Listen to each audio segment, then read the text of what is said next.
Pascal. You are now rocking with that dude Pascal. We be going wild, Haitian in the building, so original. Got the haters catching feelings. Get your hands up to the ceiling and keep them held high. Cause St. Louis is ready. Forget about it, goodbye. Hold up, we just saying hi. Five somebody, rise up weekdays. Catch us live, somebody. Let's go. Good evening. Good morning and good afternoon, everybody. Welcome to the Pascal Show. Hope you guys all doing well out there. I appreciate you all being here, being a part of this conversation. The thing is like I said, as I say a million times over, I hope you guys are all here in good spirits, because at the end of the day, we need as many positive ears, as much positive energy behind this particular case right here. And the reason why I say that is because, let's be real, it's been well over a month, y'all. Well over a month. I know I've been, cutting the music and saying that to emphasize this, but let's keep it real. It has been well over a month since Sebastian was last seen. Just have to say that real quick. Hence the reason why we are talking about this and talking about this case right now, and why I need your positive, loving, warm energy right now. So, we got some things we got to talk about. Again, I'm very honored to be bringing on the father, the biological father of Sebastian Rogers. I just need to say that real quick, because here's the thing. This man has been going through a lot of stuff. And recently he had an interview on another platform called Justin on TikTok. One of our good friends, shout out to Justin. What's up, man? And he dropped some very shocking information on that show. Stuff that we've never heard before, ever, in this case. And now we have got to find out. We got to find out everything. And I want him to get a chance to clarify a few things in regards to that interview. And of course, give us any more updates revolving around the case of Sebastian Rogers. Just so you know, he's 15 years old. He has not been seen for well over a month. So please, guys, I need you guys to open your ears. Of course, if you're out there in these streets, open your eyes, keep your head up, stay focused. We need to bring this young man home. So, do me a favor, guys, before we get everything on and popping, because we are about to get in here and things have gotten thicker than a snicker as of late. And like it's not already thicker than a snicker, but it's been crazy as of late. Please do me a favor. Hit that like button down below. All right. Send it past 800 likes. I see a bunch of y'all in here. If you're watching on Facebook, hit that reaction button. If you're watching on X, please hit that like button as well. Okay. If you're watching on YouTube, please, let's get it past 800 likes. It helps get the story out here, gets the conversation moving for Sebastian Rogers. And I know a lot of you guys have a lot of questions, especially some of them that have sprouted over the past 24 to 48 hours. Hopefully we get some of those answered and we put some of those rumors to rest tonight. Do me a favor as well. Crush that subscribe button if you're watching on YouTube. Hit that follow button on Facebook. Follow me on all my social medias, TikTok, X, Instagram, you name it. Go over there, follow, support the channel if you can. Hit that join button down below. Become a member of the family. Also, join my Patreon. That'd be greatly appreciated. Of course, check out my merch page as well, pascalmerch.com. That'll be greatly appreciated. Okay. We got to get into some things. Okay. We got conversations that we have to get into. We have many miles to go before we sleep tonight. And this is very important coverage because as of late, there has been a lot of questions sprouting off from what has happened from a couple days ago. As I said, we have somebody very special coming on. Okay. Seth Rogers was on Justin on TikTok's show just the other day, and he dropped some serious bombshells revolving around tragedies that Sebastian Rogers went through. around the age of 7 or 8 years old. And of course, everyone, it was a clutch my pearls moment. Let's be real. Okay. It grabbed my heart too. It was heartbreaking to hear this information. And of course, when we hear those kind of things, I'm going to be honest. It made me have a lot of questions. Don't get me wrong. Justin did a fantastic job having that conversation with our good friend Seth. But at the same time, it still spawned so many more questions that I feel need to be answered. And then while I was sitting there ruminating, letting that stuff marinate, simmer all the way down to the plums, Katie Proudfoot comes out with a statement that was also very telling. Not only did it answer what Seth said earlier, which was the question of, is this real? Is this true or not? She confirmed that what happened to Sebastian when he was 7 or 8 years old was actually true. But there was other things that she threw into that conversation that I was like, oh man, we have got to have a conversation right here. So I'm very honored to bring back our good friend, our brother on this show. We are praying for him. We are praying for Sebastian's safe return back home, back into Seth's arms. Please welcome Seth Rogers to the show. Seth, my brother, how you doing? Well, I went to the doctor today. They gave me some stuff for my nerves, pain Oops. in the shoulder. They gave me some muscle relaxers and some steroids, and then proceeded to tell me to take a few days off, or else, quote unquote, you'll be dead within a week if you don't slow down. Oh boy. Because I understand that you've been having some sort of muscle, like you tore a muscle or something like that. Can you explain a little bit more?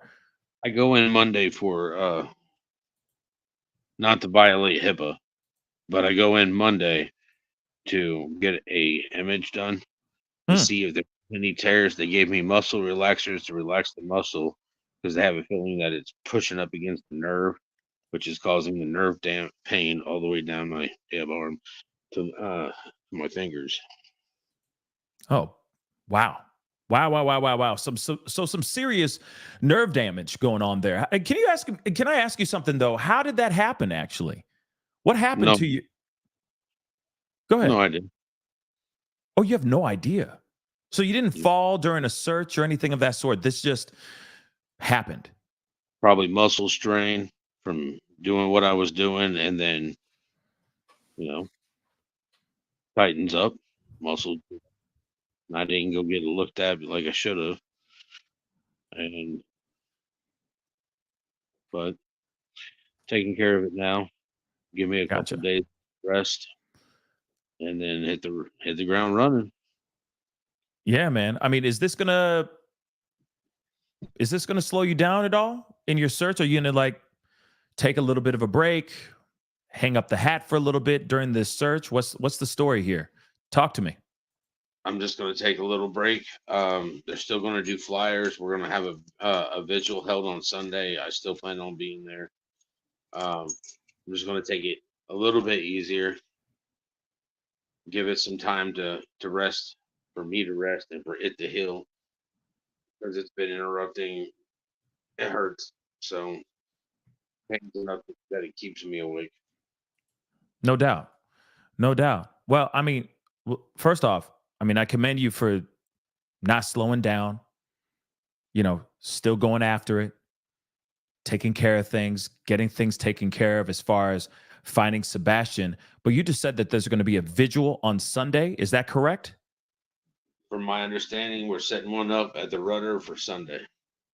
Really? Okay. Yeah.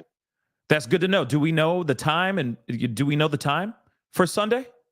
Currently, right now, it's 6 o'clock, but that really kind of depends on the weather. Gotcha. Are we supposed to have some bad weather on Sunday? 60% chance of rain. Oh yeah, that can definitely do that. That can definitely do that for sure. Okay. Well, that's good to know. So the rudder, 6 p.m. Okay. Sunday. And Yeah. that's all depending on weather. If weather is permitting, there will be a vigil. Yeah, I don't want people out in nasty weather. Yeah, I don't blame you. I I don't want want to. anybody to get sick. No, I don't blame. I don't blame you, bro. I don't blame you at all. I really, really don't blame you at all. And so thank you so much for that update. I really do appreciate that. Can we talk about any updates on the search before we dive into all this stuff, all this murky water? Are there any updates with the search right now? No. None that I've been told of. Okay. Have you had any conversations with law enforcement as of late? Have they reached out to you with anything at all? Nope. Good to know. Good to know. Okay. All right. Aside from your shoulder back situation, how you feeling? Same as yesterday. Got one goal in mind. That's fine, Sebastian. Gotcha. Okay. Fair enough. Now, of course we got to get straight into the meat and potatoes of this, right? So are you ready to have some conversations? I know you got questions. I haven't let you all down with answers yet. Yeah. All right. So you had a conversation just the other day. You dropped some serious bombshells. I know will that. forewarn you that I really don't. I was so tired and exhausted. I really don't even remember the podcast, man. Wow. Whoa. Really? Really? I mean, I get it. Being sleep deprived, running on just nothing but adrenaline all day long. You were also on many shows that day as well, correct? Yeah, I mean, everybody wanted a piece of me, and I felt like the pie was empty. Yeah, I get that. But still, no matter what, nonetheless, there was a conversation that was had. You did Correct. drop some very big pieces of information. And whether you had said those things beforehand or after, it still doesn't matter. This was live, this was out.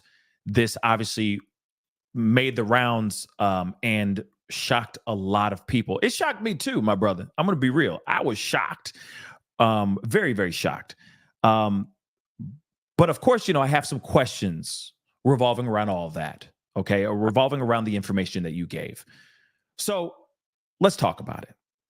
Because What did it have to do with Sebastian? yes, that information that had to do with Sebastian. Go ahead. What are you going to say?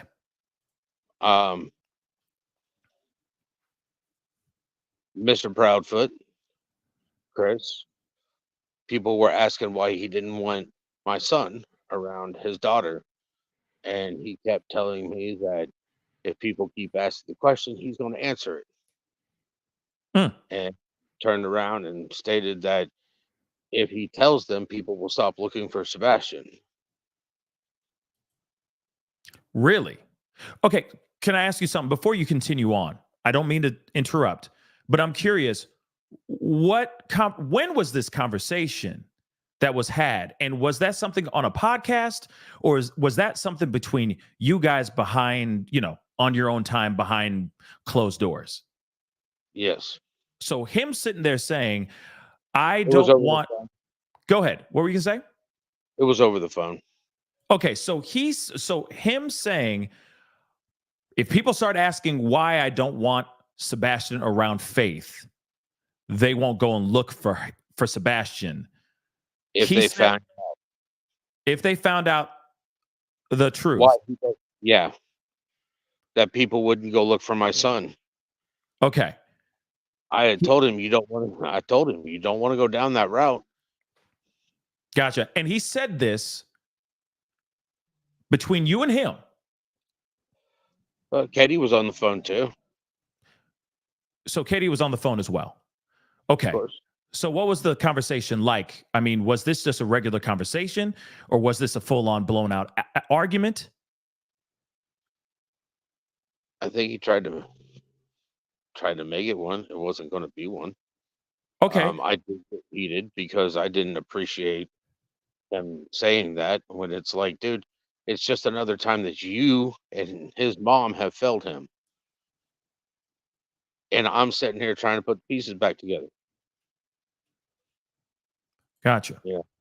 If you Okay.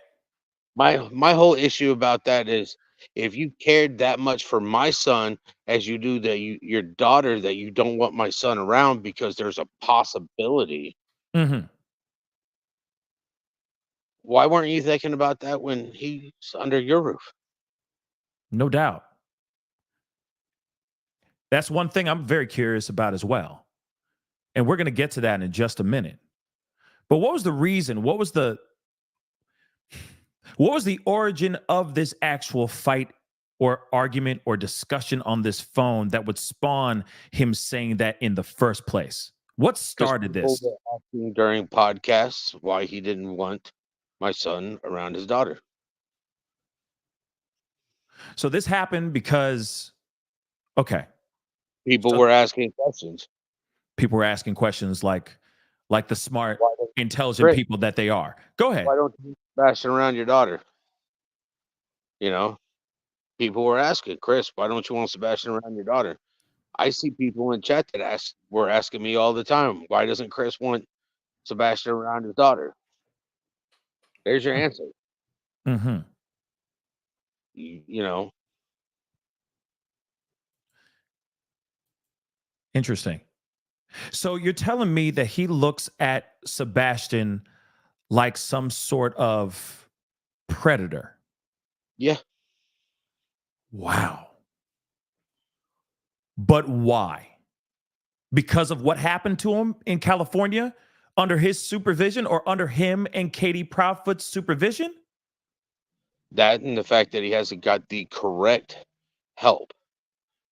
In California, he was seeing a doctor by the name of Dr. Franny at Balboa, and she didn't appreciate the fact that I stood up and used a stern voice with her and told her she wasn't doing anything for my son by letting him play with toys and choose what movie or he gets to watch when he gets out of the thing. That's not helping him. That's not the proper therapy. I'm already researching this. She wasn't what's the word I'm looking for? She wasn't qualified for that type of therapy because that's a different type of therapy for traumatic sexual abuse. And that's a different type of class. All right. And you're sure of that? Are you sure of that? That she didn't have the credentials to Yeah. handle that type of therapy? Yes. All right. Okay. I know that we're doing a little bit backwards. Okay. But I do have a lot of questions that we got to go all the way back a little bit. Okay. So I understand that this happened in California. Uh, and we got to dive into it a little bit more so we understand a little bit more of this information. Because you did drop this on Justin. Shout out to Justin on TikTok. And it was shocking. Okay. But you did say that in California, while Sebastian was under Katie Proudfoot's supervision, Can I interrupt you this for? go ahead. By all means. Go ahead. All right. A lot of people are, this is the information that I'm giving is facts. It's not me trying to throw punches or whatnot. But this is the third time that something major has happened to my child underneath their watch, and they need to own it. Hmm. They need to own the fact that they have fucked up yet again. And I don't, I'm sitting here being Sebastian's voice because right now he doesn't have one until we find him and find out what happened. All right. I've told everybody you're innocent until proven guilty. Right. That's just the way the system works. There's nothing I can do about that. That's the way the system works, and that's the way it should work. You're innocent until proven guilty. Mm-hmm. Now, I understand that I believe that you are telling the truth. I don't think you have.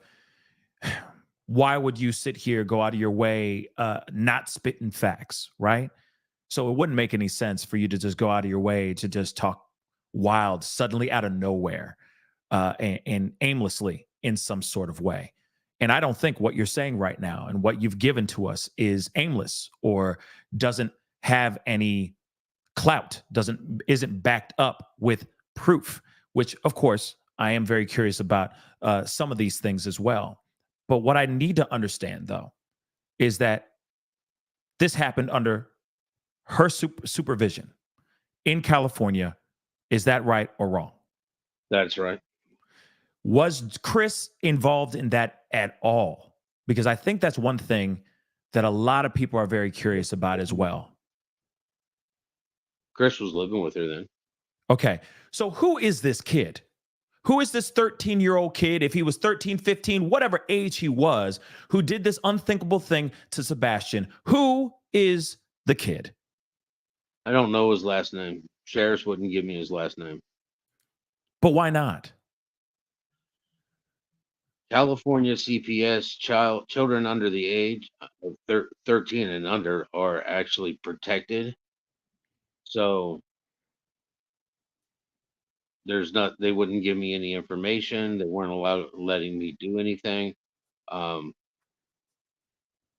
only thing they let me do was I asked them if I could contact the school psychologist, if he could sit there and tell the school psychologist the person's name so that the other children that was around him would not become victims as well. Mm. And I went as far as finding out, the parents, from my understanding, the parents told Katie and Chris that their kid picked it up off of watching YouTube.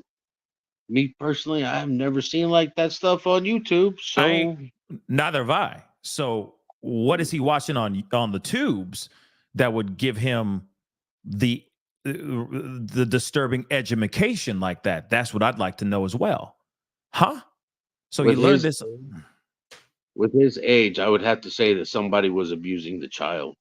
Huh. It had been probably going on for a while for him to think that it was normal, so he did it to my son. That's why I'm asking about my son having the correct therapy to get him back on track. I mean, he's autistic. He's not mentally as old as he is physically. I mean, he's smart, but, delayed in learning. He's physically 15. Mentally, he's probably 10 or 11, and he's going through adolescence. His body's producing hormones that he has no idea what's about. And I don't think things are lining up in his brain like they're supposed to, because obviously he's got a 6q chromosomal deletion syndrome and he's got diagnosed with autism. Understandable. And I get it that what he went through is a lot to process, no matter if he had autism or not. Being a kid, 7 or 8 years old, that's a lot to process as a kid. I can't even imagine any child going through any of that. But question though, did you know of this said kid? We're going to use 13 years old. I know Katie Proudfoot said he wasn't 13 years old, and I get that semantics or technicalities, but I'm just going to call him the 13-year-old kid from this point on, okay? So did you know anything about this 13-year-old kid before you heard about this tragedy and this trauma that was inflicted upon Sebastian? I did not. You had no idea about this child. Okay. So then how did you find out? Because in the interview with Justin on TikTok, okay, you said you made it sound like you expressed some concerns about Sebastian hanging out with this 13-year-old kid while he was about 7 or 8 years old, and you were uncomfortable with it. And then, of course, this tragedy and this trauma was inflicted. So I want to get some clarity on that. did you not know about, did you have a strange inkling about this 13-year-old, or did you find out after the fact from Katie Proudfoot that this trauma was inflicted upon Sebastian? Proudfoot, who at that time was Katie Payne. I found out from her. She says she had contacted CPS on the other family. Therefore, I found out from her, and CPS spoke to me, and that's when I started dealing with CPS and the sheriff's department. Okay. Yeah, me and Katie used to communicate a lot more than we do now. We're going to talk about that in a second. But real quick, as soon as you found out about this tragedy that happened to Sebastian at 7 or 8 years old in California, what did you do? I immediately contacted the sheriff's department. I wanted to find out what was going to happen to the child.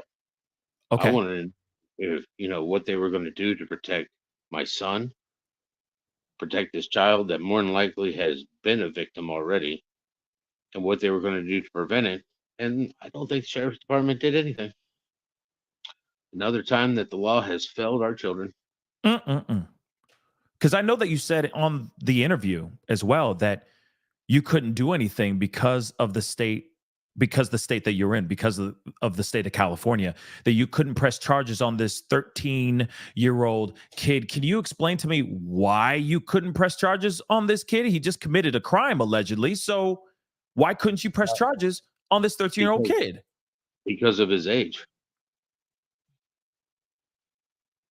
13. They won't press charges against a 13-year-old for that. What was told to me by the sheriff's department. My son got upset because I didn't tell him I knew. That his mom hadn't told me. And he got upset one day, and I was like, son, I do know. And if you ever want to talk to me about it, you can. But at the same point in time, I was trying to take care of things on my end.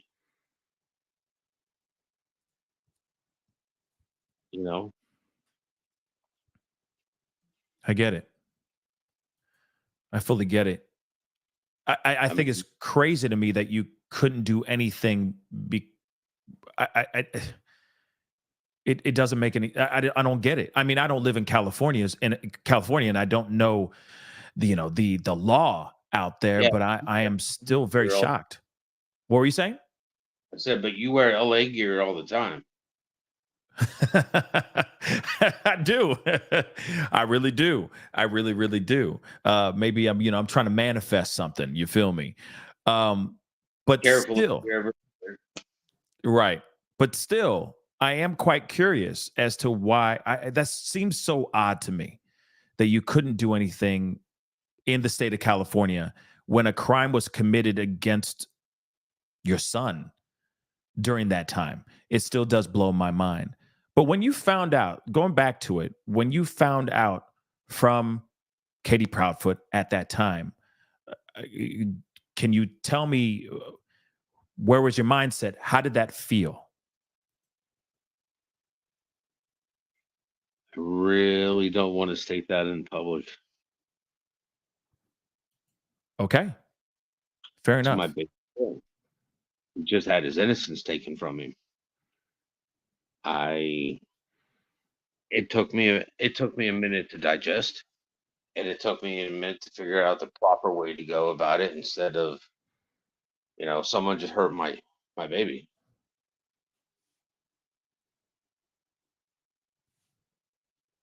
So,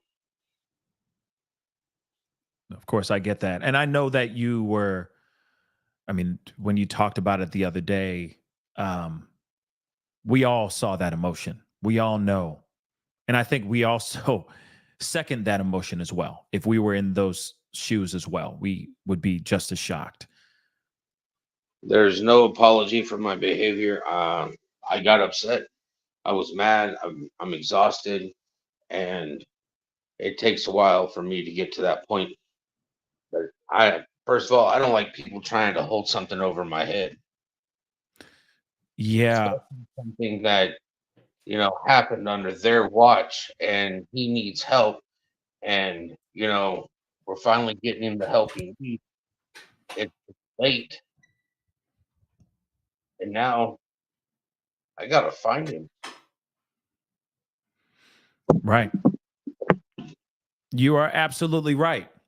So then tell me then, because I feel like you suddenly out of nowhere, and understandably, I feel like you hit a wall, you got emotionally exhausted. I mean, of course, if I'm putting words in your mouth or emotions in your head that weren't really there, please stop me while I continue. But I feel like at some point you hit a wall. You were at wit's end. You had enough. You were tired of being diplomatic, tired of being the nice guy. And you said, you know what? F it. I'm going to rip the Band-Aid off. Everyone's going to hear this truth because you know what? I don't know where he is. And these other two are not supporting or helping me in the search for Sebastian. Am I anywhere near close to why maybe you started to put this information out for everyone to hear? My son is a victim, and if victims don't get the proper help, they repeat because all of a sudden they think it's normal. Son's autistic, and if he doesn't get the proper help, we don't want him to become that. So you do preventive maintenance, and you get Mm. him the help he needs.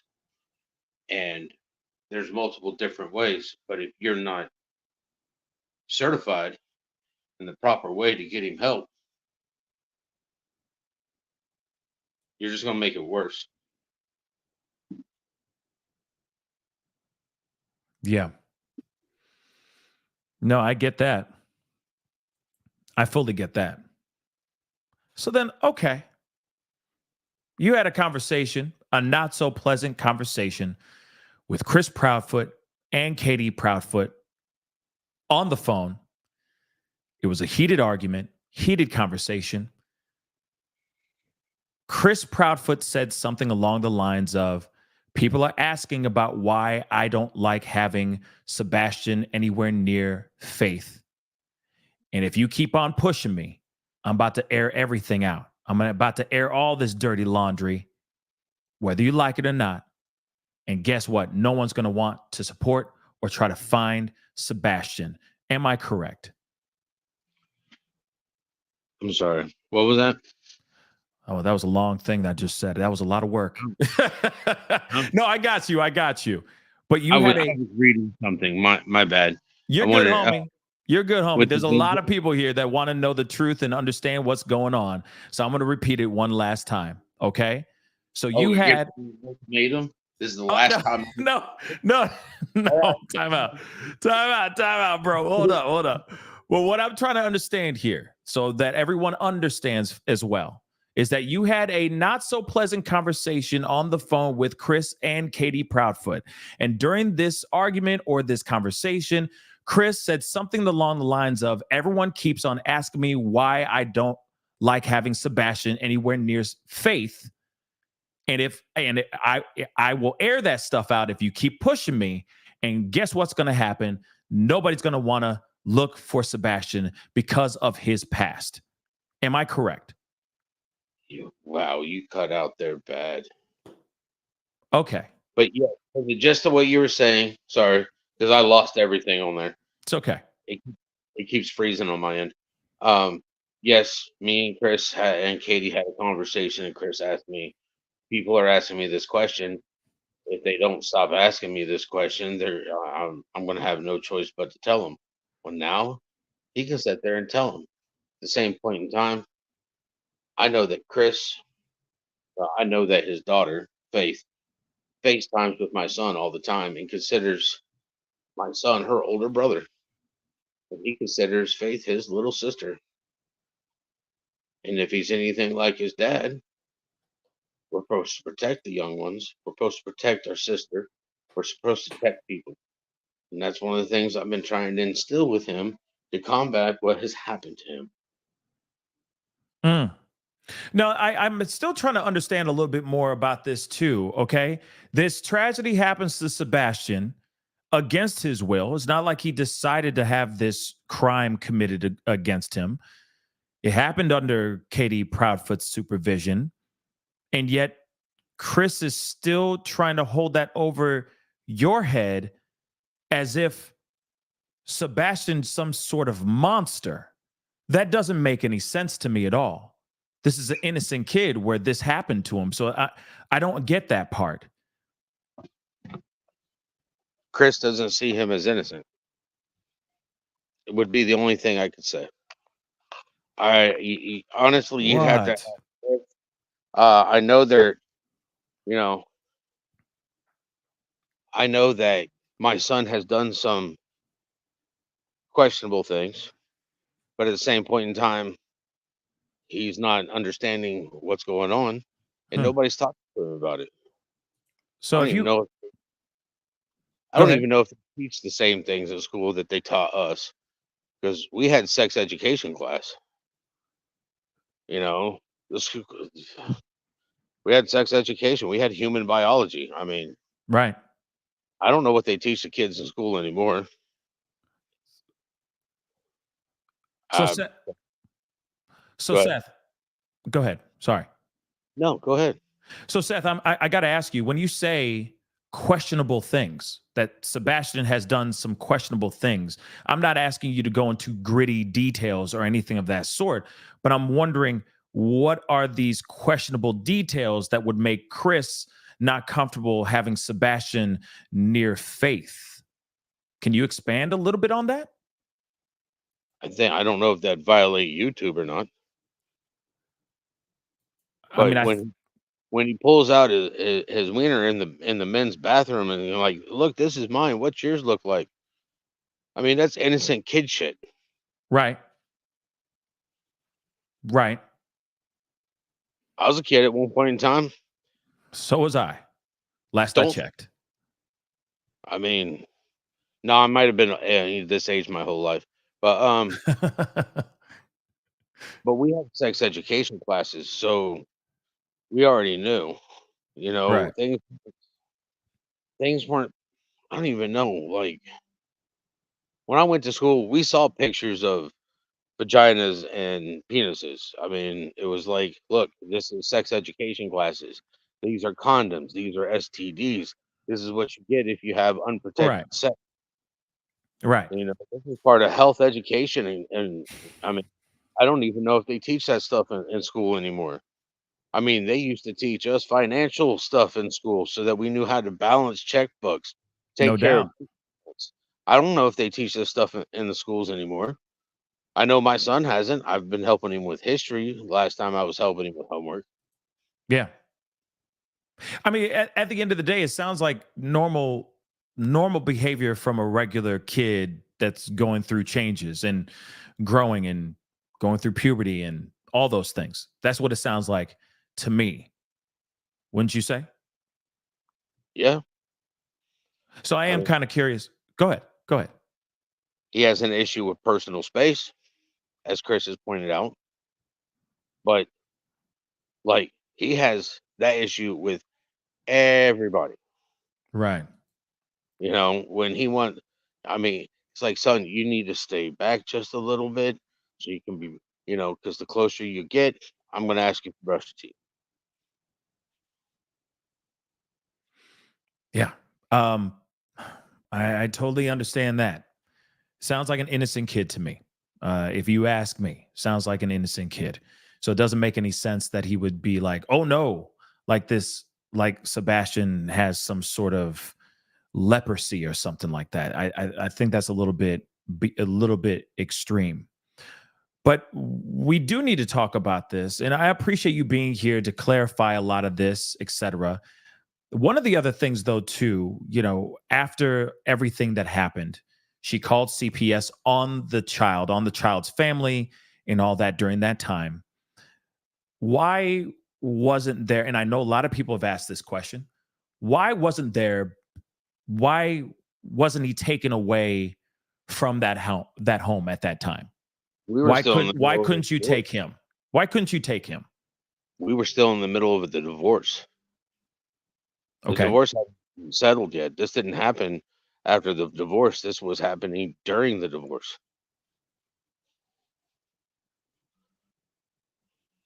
So this happened during the divorce. So And when I brought it up, I was instead of being the worried father, they turned around and pretty much said, "You're the hateful ex-husband." right. So let's talk about that for a second. Now, I know that there's been a lot of paperwork, documents that were leaked out here in these internet streets describing you as just painting you in not a great light, for lack of a better term. And it all has to do with how you were handling your relationship with Sebastian. Okay. For lack of a better term. Can we talk about that a little bit? Because I know that there's been a lot of people talking about that, some people side-eyeing, etc., saying, oh, Sebastian was in a bad place no matter where he turned, so on and so forth. And I just wanted to air some of that information and just kind of lay some of that to bed. What's up with that paperwork? Is any of it actually true? What If say any you? of that was true, California would not have given me joint legal and joint physical custody while I was homeless. The best thing they did was keep me in the child's life because I was able to find a place. He was able to come over. He was able to come to my house. And I Mhm. was paying rent. I was renting a room. I mean, you've never lived in California, but when I was there for a one-bedroom studio, you're looking at $2,400 a month. I don't make that even out here as a deputy sheriff. Okay.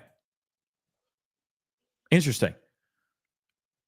So those allegations that were in the paperwork, you never raised your hand to him or anything of that sort, or any of the other. She hit me. Okay, she hit me with the domestic violence. Was Mhm. Sebastian told I hit him in the head. Now, this whole day, and this took place in one whole day, from the morning until it was time for me to go to bed, and time for Sebastian to go to bed. Sebastian had two things he needed to do: clean up his room and make his bed, and then I was going to take him swimming. Tit for tat. You do this, we'll go swimming. My son likes to go swimming, so let's make the bed, clean up your toys, get them all off the floor, and we can go swimming. Like 4 or 5 hours had gone by. I kept checking on him. He wasn't doing it. I was reminding him. And then I go back downstairs. At that point in time, I was really big into computer games. So I'd play computer games, turn around, wait 30, 45 minutes, go back upstairs and check on him again. Just me and him in the house. And he's upstairs. The last time he's upstairs, I walk up there. There's not a single toy in any of his bins. They are all over the floor. Now, there's Legos, there's building blocks, and Hot Wheels, action figures, everything all over the floor. My son is also stripped his entire bed of blanket, sheets, comforter, even the fitted sheet for underneath there, and his pillowcase is off of his pillow, and he's butt ass naked playing on the Wii. Hmm. I saw this and I was like, okay, walk to my room, put on my swimming trunks, grab my beach towel. You're not going to clean up your room. You're not going to make your bed. You're not going to get to go swimming. And I was going to prove the point. I went and got ready to go swimming. And he saw me walk by his room in my swimming trunks and my beach towel. And he was like, I want to go swimming. And I stopped and I turned. I looked at him. I looked at the floor. I looked at his bed. I was like, none of your toys are picked up. None of your bed is stripped completely. And you're butt ass naked playing video games. And he went to throw a fit and came across the floor, stomping his feet. And he stomped on a Hot Wheel and he lost his balance. And I put my hand in the door frame and his head hit my hand instead of the door frame. Mm. My son has a pocket of fluid on the right bilateral part of his brain. I don't want him to get hit. I'd rather him hit my hand than the door frame, and he did.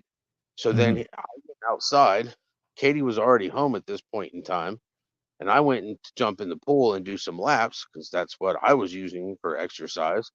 And Katie was out at the smoke section with all of her girlfriends, and Sebastian put on some clothes, ran outside, and told her that I hit him.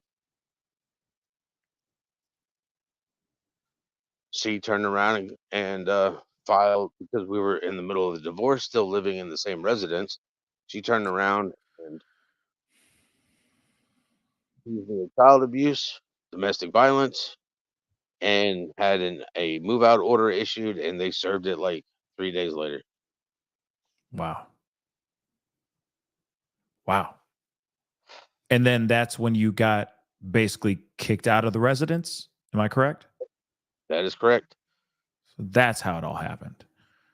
But That's how I then, ended up living in my car, trying to figure out how I was going to make ends meet. wow. Wow. Wow. Wow. Wow. Wow. Wow. More than 2 months of not seeing my son. So you lived in the car. These allegations were written in paperwork, these legal documents during your divorce and during this messy custody battle. The court did their investigation, and all of this was unfounded, and you were still able to get 50-50, right? Well, in California, they don't give it 50-50. It's joint legal, joint physical. There is no Okay. percentage on the amount of time. Wow. Okay. But you still got custody, Correct. still living Because without I a was residence. Go ahead. What were you going to because say? I was homeless. Because I was homeless living in my car. They gave her custodial custody. She was still active duty military. She was getting BAH and everything else, so that helps her keep a residence over her head. Okay. Okay. Okay. And of course, still, no matter what, you still have custody over Sebastian, and still to this day. I Still, understand that you worked your tail off to move out to Tennessee from California, move your residence, everything, just to be closer to your son. And of course, all that paperwork is unfounded. All those allegations were unfounded, right? and when she stated she was moving to Tennessee, I wanted my son out of California because at this point in time, they had just passed a law stating if there was a 10-year difference between the two people, they're just there's a lot of laws that they were passing in California that I just don't think are right. So when she said she wanted to move to Tennessee, I didn't have a problem with it. I wanted my son out of California. Okay. Do we know anything about this 13-year-old boy now? I mean, I know he'd be like 20, 21, give or take, if he really was 13 years old. Do we know of anything, his whereabouts, etc.? Nope. Wow.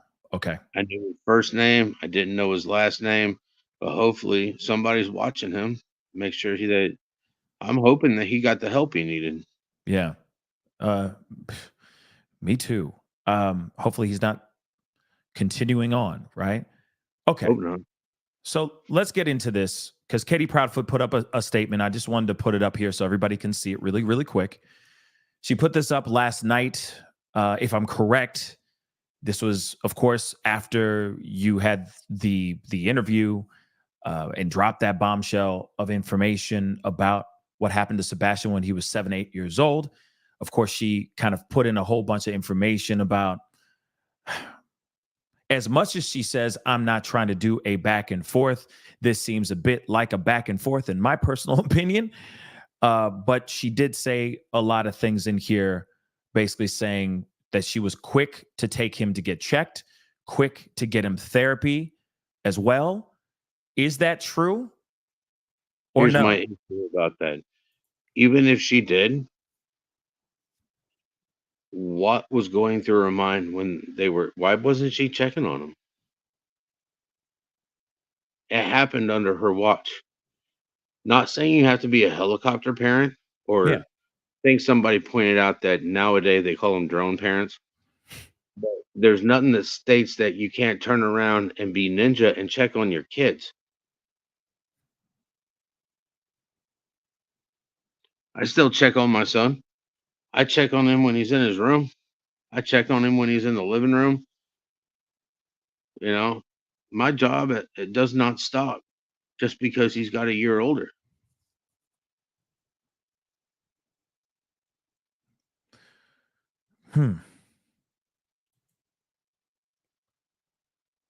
So after all this,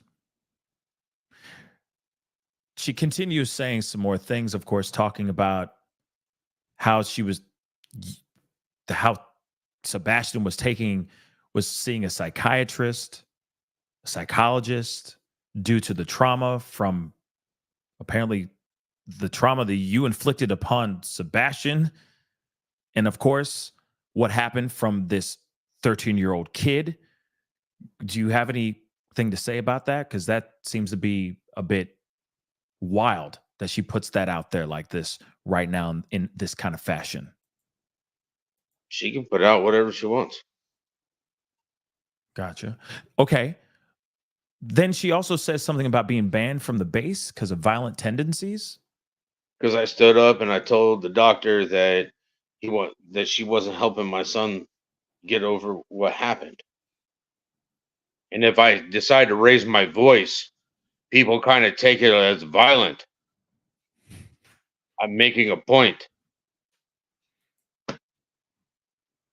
You know, did I put my hands on anybody? No. Did I threaten anybody? No. Did I stand up and raise my voice? He's my son. He needs help. He needs the proper help so that he can actually go into society not thinking that this type of shit is fucking normal. Mm-hmm. Should have never happened to him to begin with. Shouldn't have. Do I blame her for that shit? Yeah, it happened under her watch. If it happened under my watch, I'd be blaming myself. I already blame myself for some of the shit that's happening. Hindsight's 2020. I can't go back and change it. If I could, Lord help me, I would.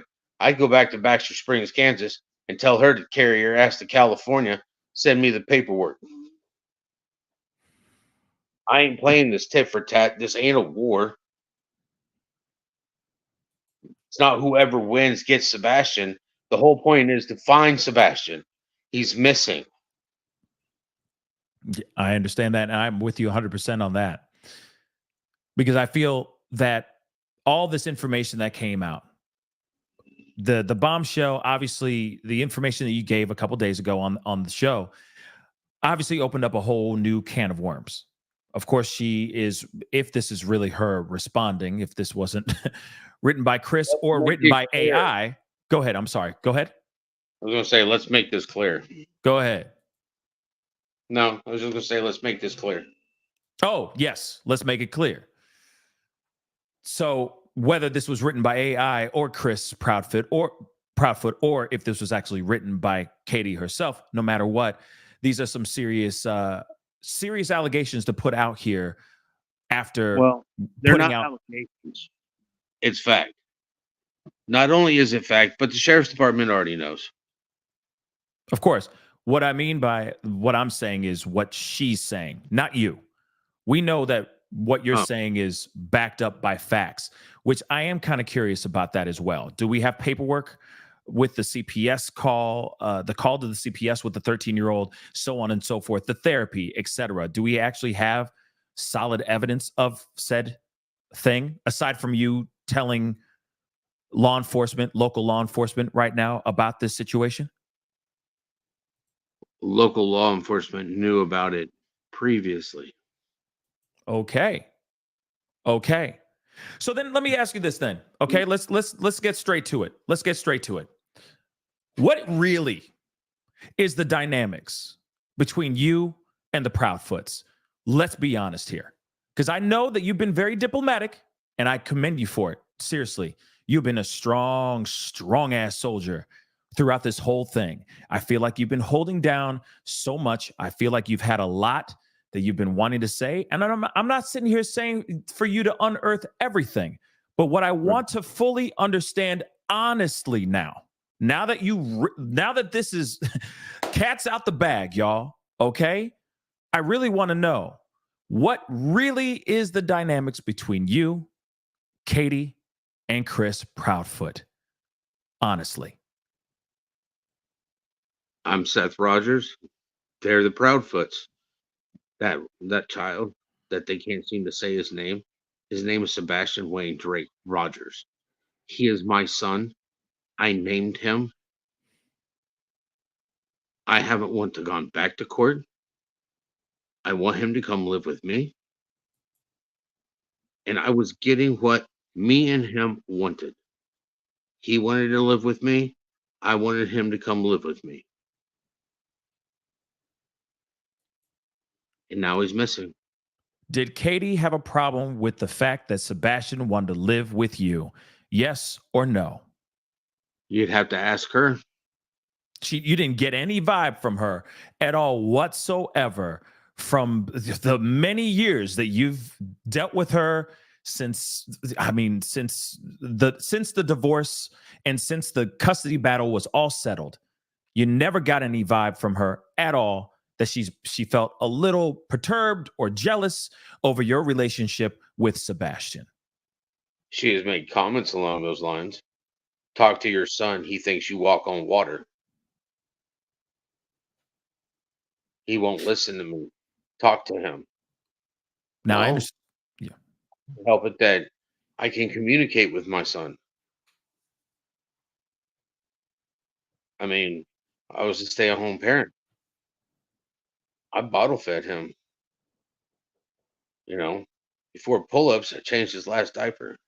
I changed his second. I didn't change his first one. That was the nurse. Open that up, change his diaper. Sebastian peed all over the nurse.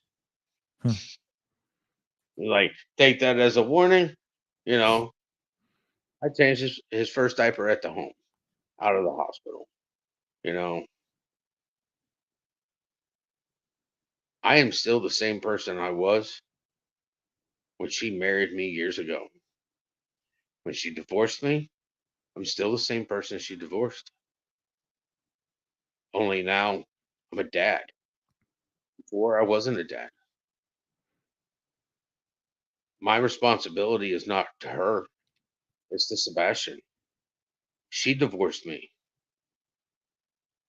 She doesn't get any of the courtesy that I give to others.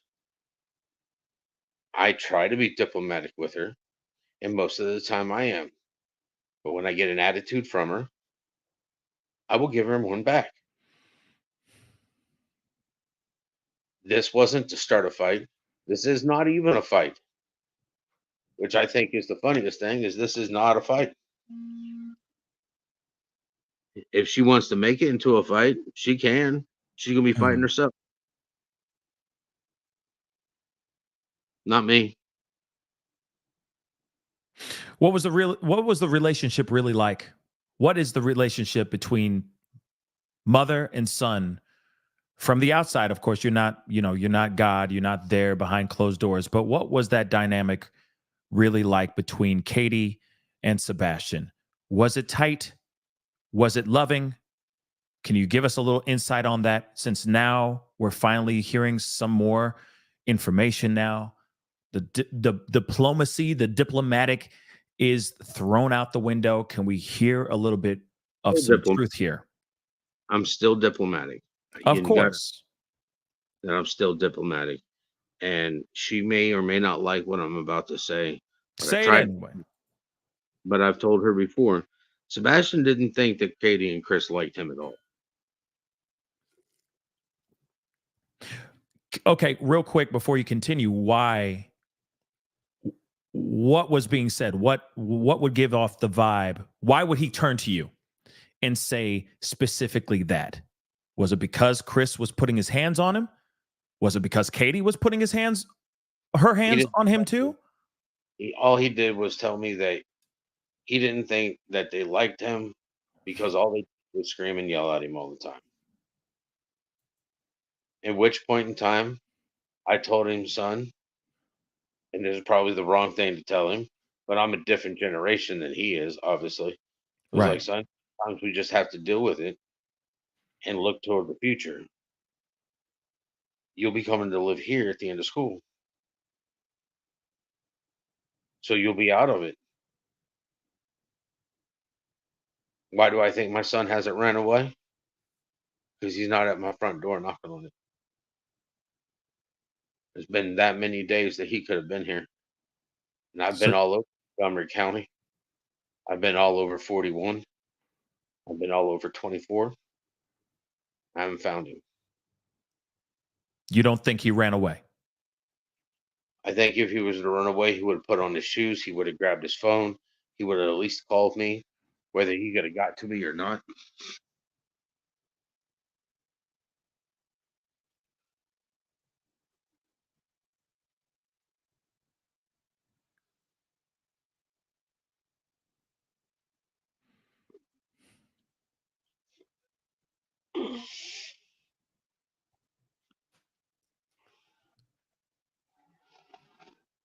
I'm sorry to hear that, my brother. Real talk. You know, one of the things that I've told him before, I'll tell him again if I ever get to see him, besides that I'm sorry, whatever happened to him, is that good things come to those who are patient and wait and endure. But sometimes we have to endure horrible things, which is what I'm finding now is horrible things in order to have good things come to us. Right.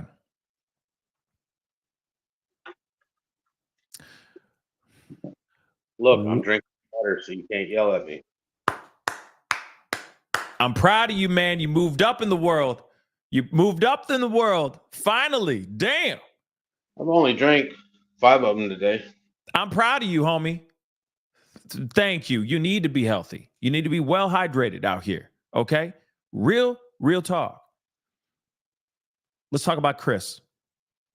So the dynamics with Chris, because I know that he's been, there's been talk of him, both of them actually, almost making fun of Sebastian in interviews, cracking jokes about him, so on and so forth. What's up with that? Because obviously it seems as if he has the audacity to call you on the phone, get angry with you on this phone call and say, oh, if I unearth this information, no one's going to want to go and, look for Sebastian. That gives me a vibe that this person doesn't really give a damn about finding Sebastian. Can you let us know your thoughts on that? Because it seems as if the last thing you need to be doing is calling a missing 15-year-old kid some sort of pariah or monster out here. Wouldn't you think? Yeah. So what is the dynamic? Because remember, he was on Nancy Grace lying in full 4K, saying that he's never put his hands on him before, so on and so forth. No CPS, etc. Is that true or not? I don't know. I can't get the records. So has Sebastian ever turned to you or anyone connected to you at all and has expressed concerns over how Chris Proudfoot has disciplined him in the past? Sebastian never told me that stuff, or else me and Chris would have had a conversation. Right on. Okay. What are your thoughts about Chris Proudfoot not doing this Nancy Grace polygraph test? It's his prerogative. That doesn't, you're telling me that you're not thinking, you're not side eyeing him at all? That doesn't make you feel any type of way, thinking that maybe he has something to do or knows something about the disappearance of your son? Well, he once told me if I went back to church that maybe I'd find my son. What? And I know that he's probably in chat listening because, that's just the way he is. What you do in the dark does come to the light, and it says so in the good book. But just Amen. remember, there's a special place for people when they die and go to hell for you. So it's his prerogative on what he wants to go ahead and be guilty of. But I mean, he's lied so many times. Does it surprise you? No. So, and here's something that I've told my son that I'll pass on to you, Pascal, which I'm pretty sure you already know. Let's go. But why would I let what he does affect my demeanor? He doesn't have control over me. I have control over me. Only person in this world that I can control is myself. Like I said, I apologize because I lost it the other day. I was exhausted. You see a side of me that does not come out very often. Normally, I don't get that exhausted, and I'm not a violent person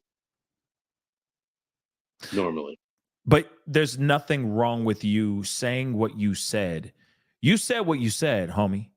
My brother, you said what you needed to say. At some point, and I know you've heard this a million times, okay? So I apologize if I sound like a broken record, but you're the Stop, only one. Say that again. stop apologizing All right. because you're telling me to stop apologizing while you All apologize. right. All right, then forget you then, bro. Nah, but here it is though. Real talk. You're the only one out of the three. The only one out of the three working to try to find Sebastian. Sure, they might be quote unquote working closely with law enforcement, but we don't see them out there posting flyers, doing everything they can to find Sebastian. They're jumping in RVs and driving off, living their life like it's golden, as if they're single suddenly, like they're, a couple without kids. And that's What's funny, insane to a lot of people. Go ahead, Seth. what's funny is all they had to do was give him to me, and they could have gone and done that themselves. No doubt. No doubt. Couldn't they? Right?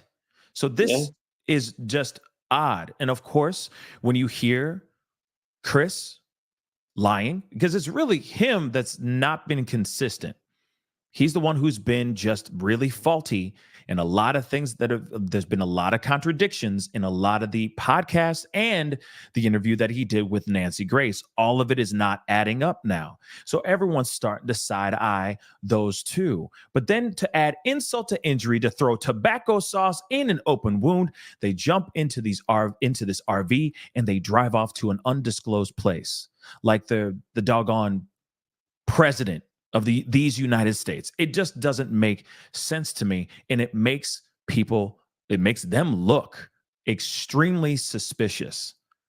But now we're hearing a bunch of new things as well, which I want to talk to you about those things as well. The grandparents, the Bauer Sox. Go ahead. I'm looking in your chat, and it just so happens I pull up chat, and there's a Mars is a crazy panda Riviera. Seth, you know where Sebastian is because you're too nonchalant about them. Well, Huh? let me tell you something. To answer that, I cannot control them.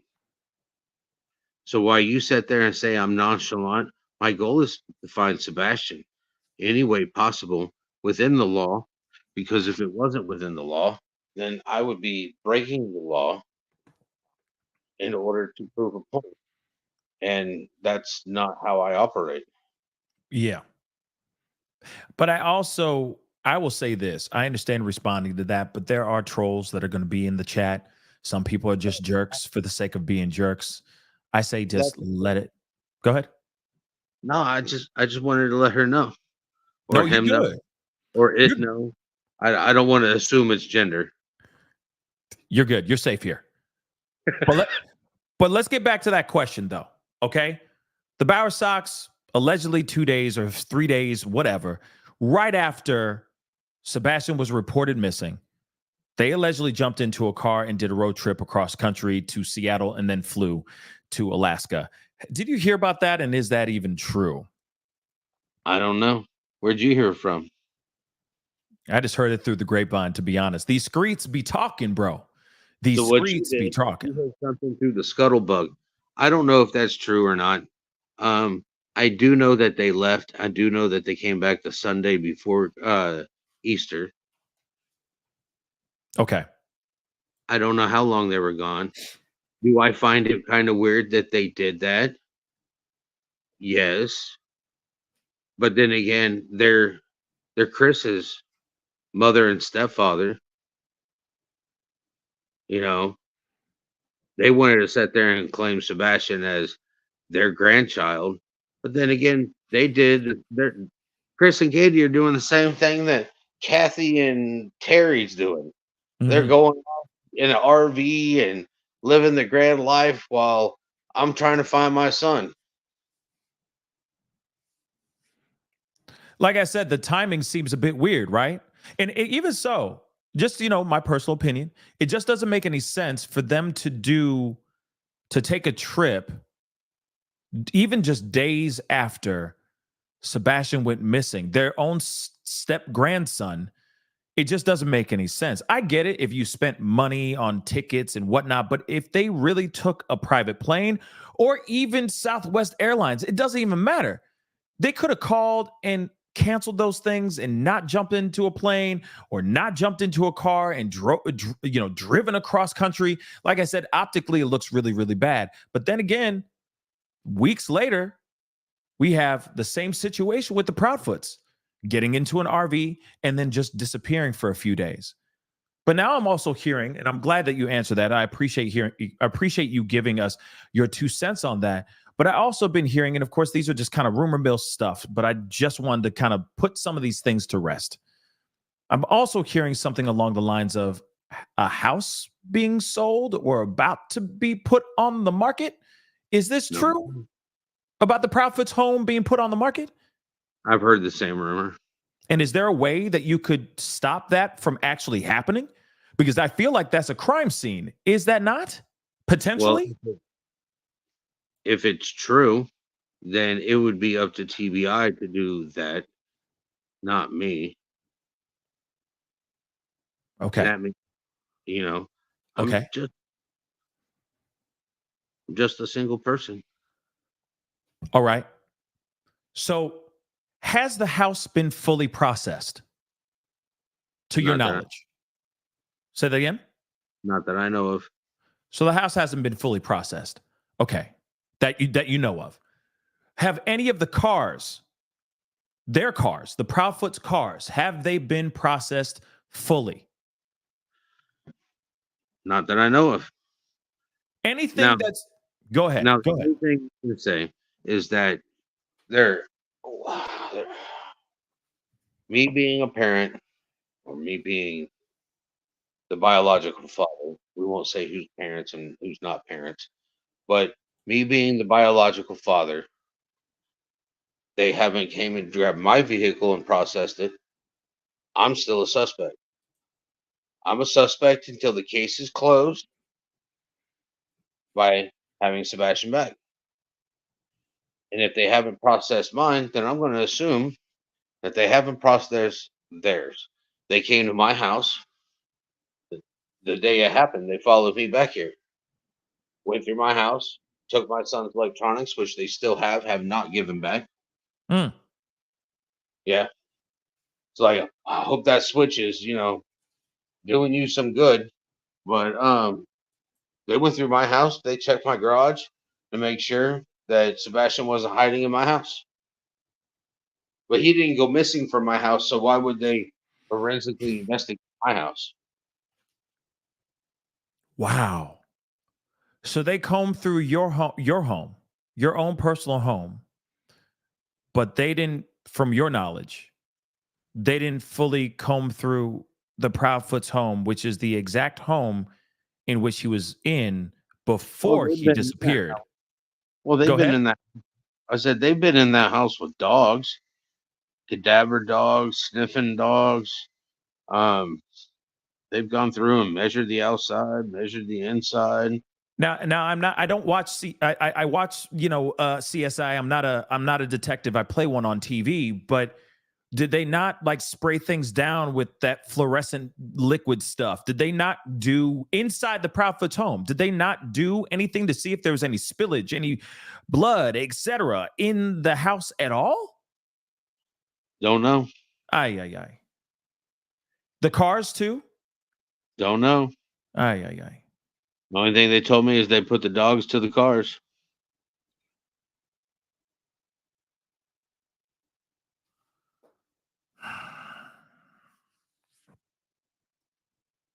How's the relationship with you and law enforcement, honestly, right now? Huh? I didn't text them today, and they didn't answer the phone when I called.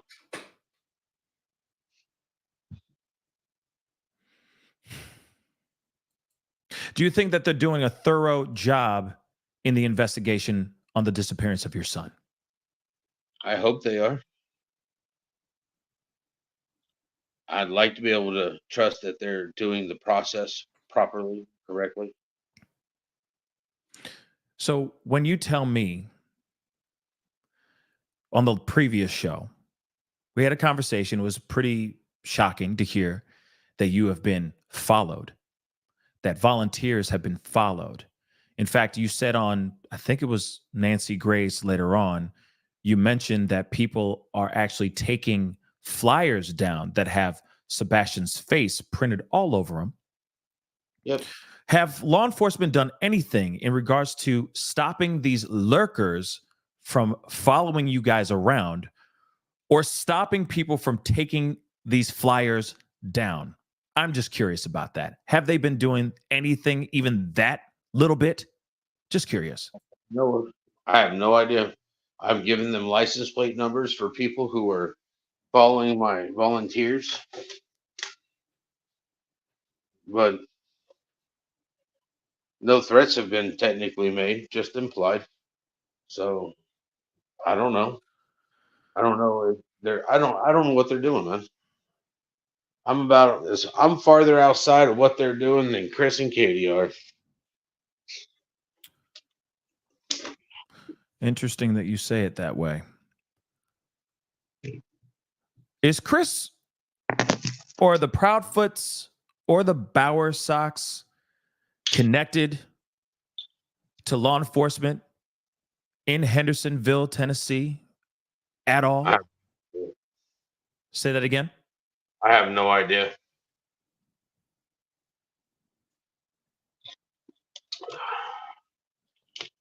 I have no idea. Sorry, I was drinking some more water, so you won't yell at me later. Hydrate, baby, hydrate. But I am quite curious about that because, I mean, I'll say it. I don't care. It is a little bit odd that all this has transpired. We have not found this young man whatsoever. We had a search rescue team coming in. They left they left for 5 seconds because of threats. Then apparently they have come back. At least Cajun Navy has come back to a certain extent. Some entity of Cajun Navy has come back to help in the search, allegedly. There's still people out here volunteering, trying to find your son, yet you still have volunteers getting followed by random suspicious cars and flyers being torn down in this small town. To me, it seems a little bit odd. Then you also have law enforcement out here on a press conference basically saying, hey, everything's been out, ruled out as far as foul play, so on and so forth. So they're just telling us that your son just got up and walked out the house without shoes on. Nope. You got to stop for a minute and use Go your ahead. imagination. He got up and he floated out of the house. because no dogs picked up his scent. No kidding. I'm sorry if you didn't catch the sarcasm in that. Oh, that was sarcasm as a mug. That you you laid it on thick, baby. But that's the thing that doesn't make any sense. That's the part that doesn't make any sense. So this kid suddenly has David Copperfield, David Blaine skills. No. He has Jedi powers now. Bang. You know, Star Wars. Right. Using the Force. He is now a master. He is above Yoda, and he can levitate himself to wherever he's going. Aliens have come him up. Unbelievable. That's the reason why I'm looking at this and I'm side-eyeing all this and I'm going, okay, is there a connection with law enforcement, with the Proudfoots or the Bower Sox or anything of that sort? And of course, hey, sorry, but I got to ask the questions, guys. All right. I know there's some people that are going to feel some type of way about that, but I don't care because this does not make any sense, y'all. None of this makes any sense. Journalism. Say that again. It's called free journalism. It is free journalism. I love being a free man. First It's a beautiful thing. All day. Which is backed up by the Second Amendment. And all it takes is a good man to make sure that it stays that way. Absolutely. Oh, trust me, I'm going to keep holding it down here. Okay? All right? Trust and believe. Now, I understand that you're going to be doing a polygraph test. Is that true? Yeah, Nancy Grace asked if I would do one. I told her yes. Because I understand that there's a lot of people out here that are speculating that maybe you're the one hiding Sebastian out here in these streets. So, which I think is in the streets. Right. You know, people want to come search my house. Well, you can kiss my ass. I walk around my house all day. If the law enforcement wants to come and search my house again, they can make my son's bed this time when they leave. Because they definitely didn't make it when they left. Okay, he said what he said, y'all. You heard that? He said what he said. Okay. I got a couple questions here I want to bring here. Okay. So S-Dubs just asked, was he reported? Did he have any consequences? And I think this has to do with the essay that happened to Sebastian. No, he was reported because Katie called CPS.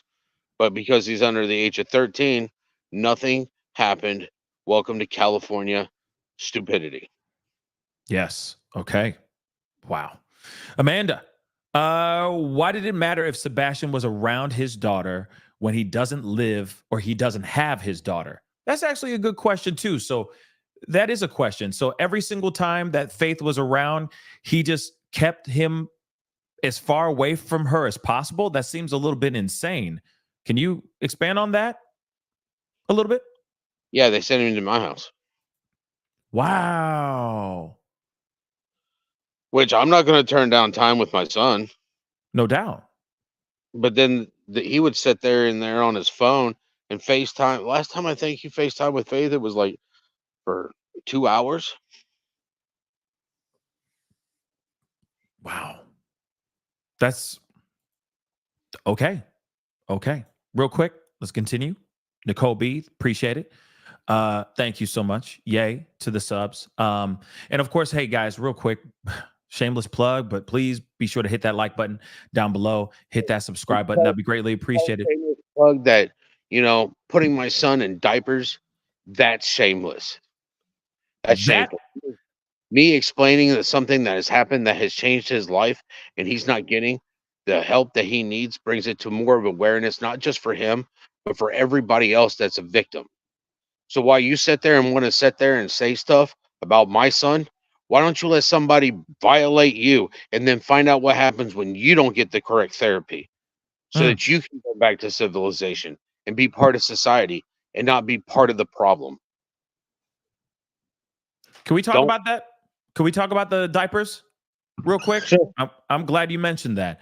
What's up with the diapers? Could you break that down for me? Because I've heard that many different times and many different comments and chat forums and all that. Could you just explain a little bit about this diaper situation? He was having accidents at school. And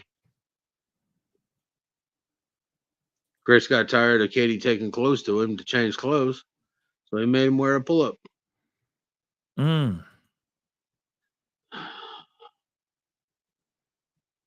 Which is actually one of those things that happens to children that are abused. He would come to my house. First thing he did when he came in, I was like, take those damn things off, go take a shower, put on some underwear and some comfy clothes. Because we're men. We wear our boxers. We wear our boxer briefs. You know, we're not wearing pull-ups. And no accidents here. But when he would go over there, he would be wearing diapers. When he went over there, it got to the point where he was forced to bring a diaper over here, or when he left, he couldn't have underwear at their house.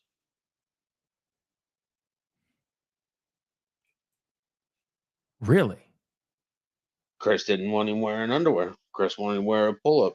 Chris got upset that I wouldn't enforce that at my house. What? My son doesn't need to be in a pull-up. My son needs to be treated better.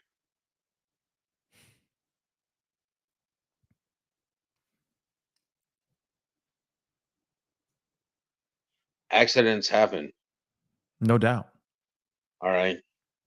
But they've been months without an accident in my house. Real quick before we continue, I do want to give everybody a quick heads up. Please, guys, I have pinned it to the top at the very beginning of our conversation. It is Seth Rogers' Cash App. I highly urge you guys, I beg you guys, please go over there, show him some support. It is tagged to the top of the chat as we speak right now. I see a gang of y'all in the chat. Please go support. He is literally out here trying to find Sebastian as we speak. He is not working right now. He could really use the help, really use the funds. So please, if you got $1, $5, it doesn't matter. A little goes a very long way. Please go over to the top of the chat. It is pinned to the top. Please go over there. If you have Cash App, check that out. I will also be putting in the GoFundMe link here in just a minute so that you guys can get your hands on that. And if you want to donate over there, you're more than welcome to as well. But please, if you can, if you have one little small little generous bone in your body right now, please go over to his Cash App, show him some love. That'd be greatly appreciated. Now, I'd like to answer this question from Angela Hill. Okay, sure. It says, how does he know Chris got tired of it and not mom? Because the last time I heard anything mentioned about it, Chris made a point of stating that his mom was letting him wear underwear again and he had an accident. And Chris was like, so you put your mom under the bus when you did that. So that kind of tells me mom was willing to give him a chance.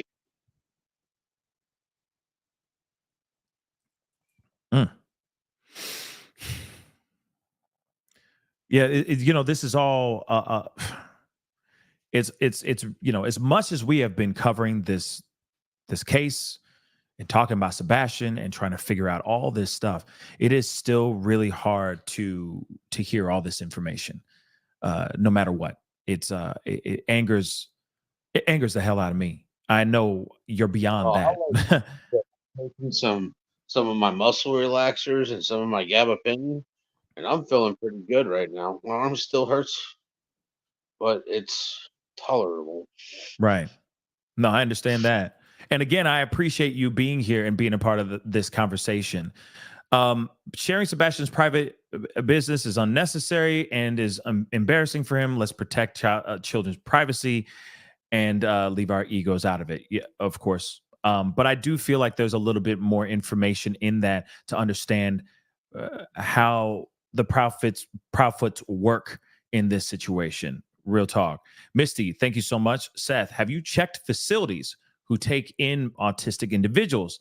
It was said if KP or Katie Proudfoot put Sebastian in a place, HIPAA would stop them from telling anyone. I don't know anything about this subject, but what are your thoughts on that? I've actually been on it, and I've had a couple people helping me out. Okay. So you are looking into those kind of facilities, et cetera, just in case if he happened to stumble upon one of those organizations and one of those facilities, correct? That is correct. That's good. That's great. That's great news. I mean, this is a very confusing case because nothing makes sense. So None it's of it. not about being outside the box per se, but it's trying to look at the box from a 360-degree angle. My son could be anywhere, so any place he might be, we're calling, we're checking, we're emailing pictures of him. You know, this is him. Is he here? You know, the biological father is looking for him. If he is there, please call 911. If he's not, you're subject to kidnapping because the biological father hasn't given permission. And to submit him into any type of institutionalized plan means that you have to have both mother and biological father permission. Well, And if they have, and I find him he's at a place, and they don't give him to me when I find out, besides calling the police, they'll right. have a lawsuit against them for kidnapping, and charges will be filed. So then honestly, what do you think? Where do you think Sebastian is right now? Honestly. Don't know, man. It's why I'm looking everywhere. It's why I'm looking. I'm tracking down all angles, any type of ideas. I listen to these podcasts afterwards, and I hear them, but most of the time I'm looking at chats. I'm looking at chats to see if anybody has an idea. It's the right question. All right. I made a point about that with Dolly on his thing. You're not asking the right question. You have to ask the right question. So I'm looking at all these questions, hoping that I will come across one that I haven't already asked myself. I write it down and I do it. Right. Well, then here's a question. Are there specific areas the searchers are being harassed or anywhere? If it is specific, are they being tracked if it could lead to a potential location? Thank you and God bless you. And of course, I stand with Seth and Sebastian Strong. Is there any specific locations that maybe these lurkers, these people that are standing around or driving around and following these volunteers? Is there any place in particular where traffic is high with these stalkers, for lack of a better term? Say again. Hendersonville. Just Hendersonville. Okay. Okay. I haven't seen flyers ripped down over in Bellevue. I didn't.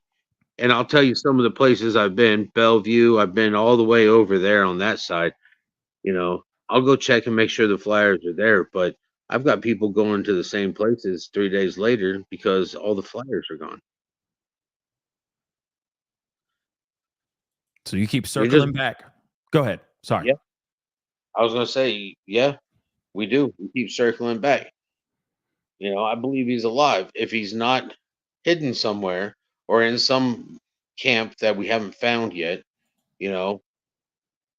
why do people want to keep tearing down my flyers?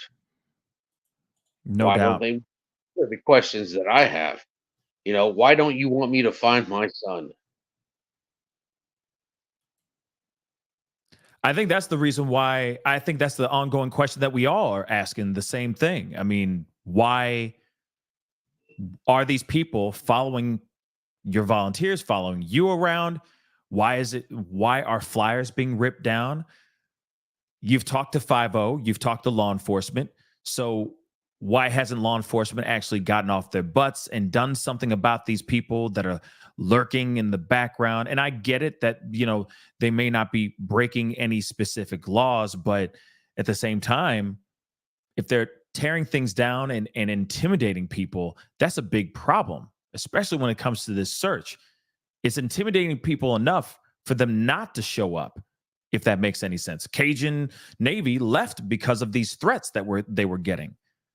And apparently Nancy Grace was one of the people that actually heard these phone calls, these threats to the Cajun Navy. I mean, that says a lot. So why isn't law enforcement doing everything they can to protect the people that are out here, putting in the much needed time to find Sebastian? Maybe you should ask them during the next press conference. I should. Whenever that press conference is going to be, that's what I'd like to know. If it's open to the public, indeed. If it is indeed, right? Real quick, this is important for you too, okay? So that you can keep moving out here. Is there a Venmo? Do you have a Venmo? I don't. Okay. Shoot, I don't even have Cash App. The Cash App is actually his godmom. Oh, okay. Well, if you do talk to Godmom and she has a Venmo, please let us know. And then we will make sure that that Venmo is out here for everybody to see as well. Because there's a lot of people that want to support as much as they can. Okay. And I appreciate it. Of course. You know, we want to hold it down for you, bro. We want to hold it down for you, brother, all day long. Okay. Because this whole thing ain't right. This whole thing is not right. And we want justice. We're gonna have to have a block party when we find him, right? Absolutely. You know, we're gonna meet in the face to face. We're gonna pop some champagne. We're gonna drink some beers. We're gonna have a great time. On God, we're gonna see each other, and we're gonna have a blast. It's gonna be all the people, everybody, just on TikTok, T-Rev, everybody that's been involved in trying to get this word out here, get this story out here, this case out here. We're all gonna be there celebrating with you when he is found. And I do feel that it's just around the corner. It's just around the corner. It's coming soon. I just wish it would just happen right now. But the people that I feel, I mean, this is just me, but the people that I feel that know everything are the Proudfoots. And I wonder why, and I'm wondering when that's going to happen, when they actually speak the truth. Go ahead. What were you going to say? Say, just remember, everybody's innocent until proven guilty, no matter what their demeanor or behavioral language state. Because if that was the case, there'd be a lot of guilty people out here, which there probably is. I'm hoping, you know what? Honestly, I'm hoping as well. Honestly, I really am hoping as well. Real quick, guys, just so you guys know, I'm putting back in the GoFundMe. Okay, the GoFundMe link. All right, I'm going to share that with you guys as well, really quick, so you guys can see that. Okay, because I think you guys need to see this. Just a shameless plug. Nice little reminder. Okay, there is a GoFundMe. I put the link in the chat. It's in the chat right now as we speak, but here it is as well. Finding Sebastian Rogers, family support. Please go over there, show some support. Again, $1, $5, it doesn't matter. A little bit goes a very, very long way. Their goal that they're trying to raise is $25,000. Please, they're less than $4,000 away from that actual goal. Please show some love. If you can't do the Cash App and they don't have Venmo set up yet, hopefully they will here by tomorrow morning. But in the meantime, if you want to support and help them reach their goal, please get over to their GoFundMe. All right? Share the love if you can. Don't worry. I will make sure that the GoFundMe link is pinned to the top of the comment section down below at the end of this show. Okay? For those of y'all who are, because the chat is blazing, going fast. Doesn't matter how slow I make it. It keeps getting faster and faster and faster. So just so you guys know, there is a GoFundMe. I will have it in the chat, in the comments section after the show. But you see it right here. They're trying to get to $25,000. There is only less than $4,000 left to get to. $3,600 something dollars. All right. You do the math. All right. Please go over, support. contribute, that'll be greatly, greatly appreciated. All right. Now, Seth, I do appreciate you coming in and chopping it up with us. Real talk, it really does mean a lot. I know that there's been a lot of questions in here, as far as the chats, and I got to ask a few more of these before I let you go. I'll pick like 3 or 4 of these really, really quick, just so we can get some of these questions, because I know people have some burning questions here. So I just want to get these real quick. Okay. So, lady, is CP close with local law enforcement? Basically the same question I asked. Anyone living off the grid nearby? That's actually a good question. The latter half is a very good question. I feel like the first half has already been answered. So anyone living off the grid nearby? I would say probably not. Seeing how many horses, dogs, side by sides, and everything have been taken through those woods. There are some places in those woods where people can't get into because they're not wearing like bibs. Right. The swamp. But for the most part, law enforcement and the rescue, search and rescue, they went through all those areas. Okay. Stephanie, thank you so much. Seth, we are coming to help search. That's great. Thank you. Okay. Do you believe the police are doing everything as they say? I'm bringing red duct tape for my flyers. What are your thoughts, Seth? I think they can always do more. Good answer. Solid answer. Tommy is asking Seth, or please ask Seth about Sebastian's meds. Where are they? If gone, then he is still alive. Thoughts? I haven't asked about his meds, but I know that he can survive without them. That's good to know. That's definitely good to know. So it's not like he would be in dire straits if he went a month without his meds, or so. A month or beyond without his meds, correct? Correct. He wasn't taking meds until after the divorce. Okay. Now, I will let everybody know that due to a 70% chance of rain on Sunday, we have moved the prayer vigil to tomorrow at 6 p.m. So tomorrow is the vigil. Okay. Yeah, because I told him it was going to rain on Sunday. She's like, "Don't tell me that." I was like, "I'm just telling you what I saw. Don't beat the messenger." Okay. So it will be at the Rudder, still at 126 River Road, Hendersonville, 37075, right?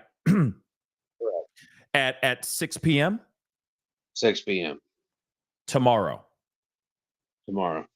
Okay, just so you guys know. So tomorrow will be the vigil. All right. Tomorrow, the Rudder. Let me repeat that again. I'll say it again before the end of the show. 126 River Road, Hendersonville, Tennessee, 37075. Okay. And it starts at 6 p.m. tomorrow. So not Sunday, Saturday. Okay. Just so you guys know. Now, Elena, thank you so much, says, have you followed up with his medical insurance to see if medical claims have been submitted to insurance in the last months? Good idea. That's a good idea, actually. Yeah. I'll work on that probably Monday. Bang. Bingo, bango. Phil asks about asking the right question. Somebody asking the right questions? That Are you is taking the right notes? question. You are taking notes. There we go. Golly, we got him taking notes, everybody. I love to see it. That's good. You guys are smart out there. Y'all too smart. Out here. Okay. Another one. Jackie Sue asks, I know I sound crazy and mediocre because it's an ongoing situation, but does Seth know at all if Katie and Chris has searched at all? Have they searched at all? Aside from the time that you went on a search with Chris, have they searched at all? I don't know. I haven't seen them, so I can't say yes or no. I think that answers the question. Thank you. Another one. Audrey. Rumor has it in chats that CP's mother went to, I guess, Alaska and maybe with Sebastian. Does law enforcement know anything? I feel like they are soft. I feel like they're softening their deaf pockets. I don't know what that means, but I don't know. They didn't tell me any answers. Gotcha. Okay, fair enough. Fair enough. Fair enough. Okay, I had all the answers, but, you know, say that again. I'm sorry. said I wish I had all the answers. I feel you. I'm with you on that all day long. I wish I had all the answers as well. Okay. Also, I also understand somebody just said this too, and it's a member, so thank you. But they said, Darzilla just said, Seth, can we order the shirts from the lady in Clarksville that made yours, Justice for Sebastian? So I understand that the t-shirt that you've been wearing and all that, that's available somewhere online, correct? Can they buy that in support for you? The one on Bonfide, I think it's Bonafide.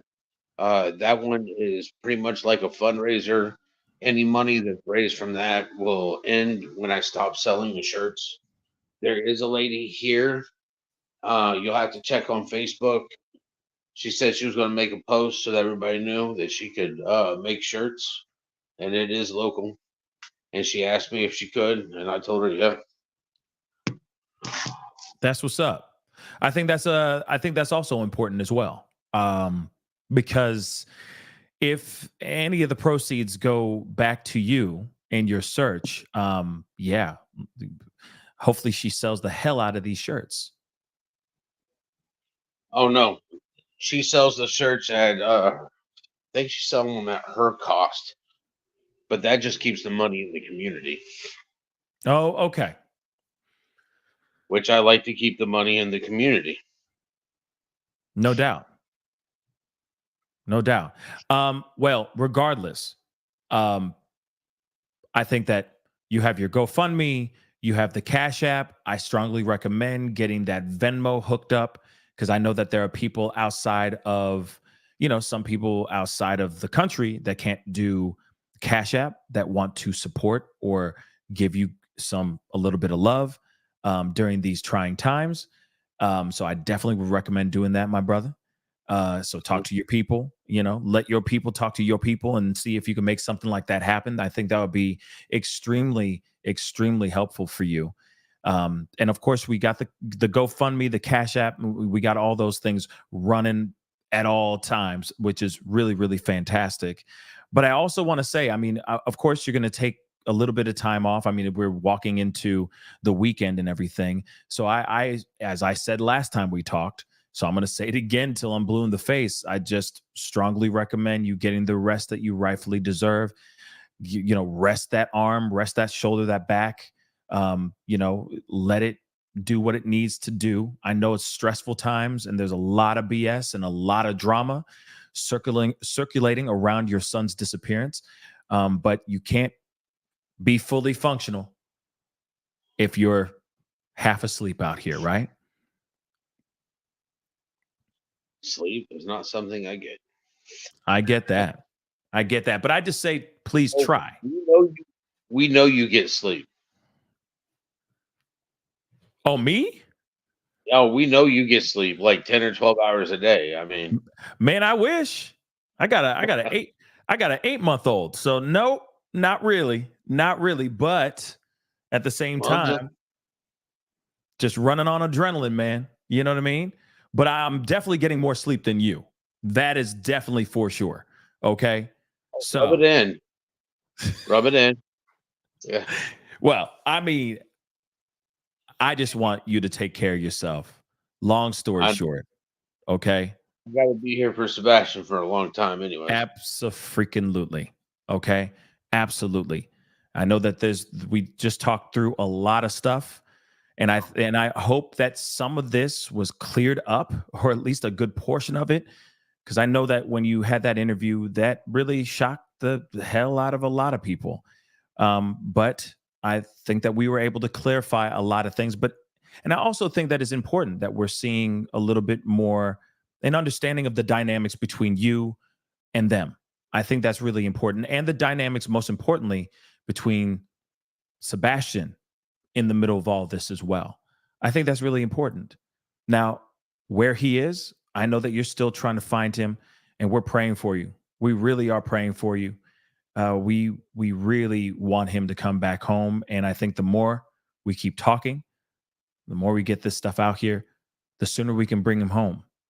Now I know that you guys have been not you guys, but you have been searching high and low. Has there been any little inklings of leads or anything of that sort that maybe we can walk away from this conversation with? No, Any clues? no. I thought the glasses were a clue, but Yeah. law enforcement said they're the wrong brand. Yeah, I'm sorry, man. I know that a lot of people were very hype about those glasses, for sure. We were all hoping that those glasses were a match, for sure. Um, hmm. Well, I just found out that I made sure that the Proudfoots knew that there was a vigil not too far from their house either, Right. and they're not coming. Why the hell not? Maybe you should ask them that. They ain't picking up my phone call. All right. Well, I'm not calling them from mine. My phone's always open. They can call me. I prefer they show up and actually help pass out flyers. But Why people in wouldn't hell they? when I But I don't understand why people. I don't get it. Like, why would they even think in their minds that that is the best move, or like optically, just optically speaking, okay? Just looking on the outside looking in. If they were ever to take themselves out of the situation and just look from the outside in, why would they think that that would be a logical choice by not showing up? Because that just literally really brings everyone's speculations, etc., all the way home. It just makes things worse for them. Why would they not show up? That is just the most ridiculous. Like, the fact that they're not even showing up for the searches and they're not doing any of that. They go on these trips and do all that stuff. You can't even show up to your own son's vigil, regardless if you're getting venom and you know eyes you darting at know, you. It just doesn't make sense to me. it might stop some of it.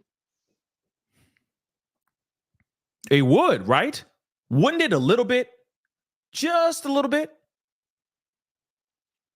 You would think. Have mercy, man. Have mercy. So they're not even showing up to the vigil. Ain't that something, y'all? Well,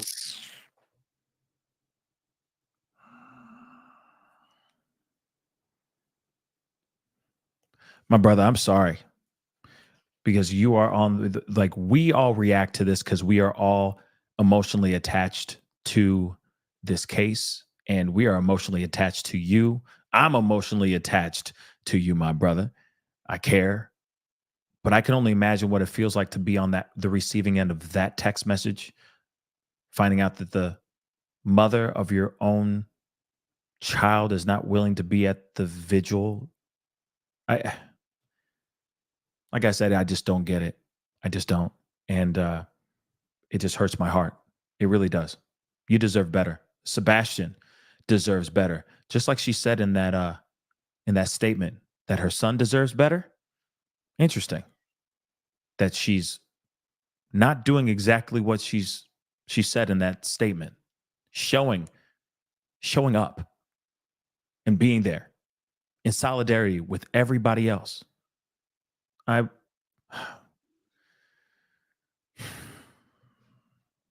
it hurts my heart, man. Who does that? You know, somebody asked me a question. Shoot. They sat there and I mean, pretty sure they were just being the devil's advocate, but they looked at me and they said, "What don't you search for?"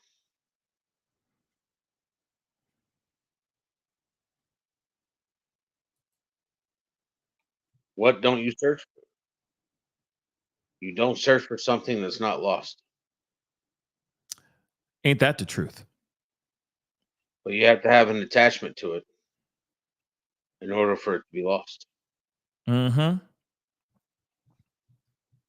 Isn't it interesting how this all unfolds and how things go the way it's been going down, at least with this particular case? Interesting, huh? It's interesting to say the least. Disgusting, if you ask me. Yeah. Like I said, my brother, I'm really sorry to hear that. Because I know you have a big place in your heart for your son. And again, we need to bring him home. Correction, we need him to go back to you. Long story short. And so I'm hoping that we actually are able to do that, regardless of the drama, regardless of the salaciousness, regardless of all that stuff. What matters the most right now is being able to find a way to get him back into your arms, because it seems like that was his safe place and that was his happy place. Yep. And the sooner the better.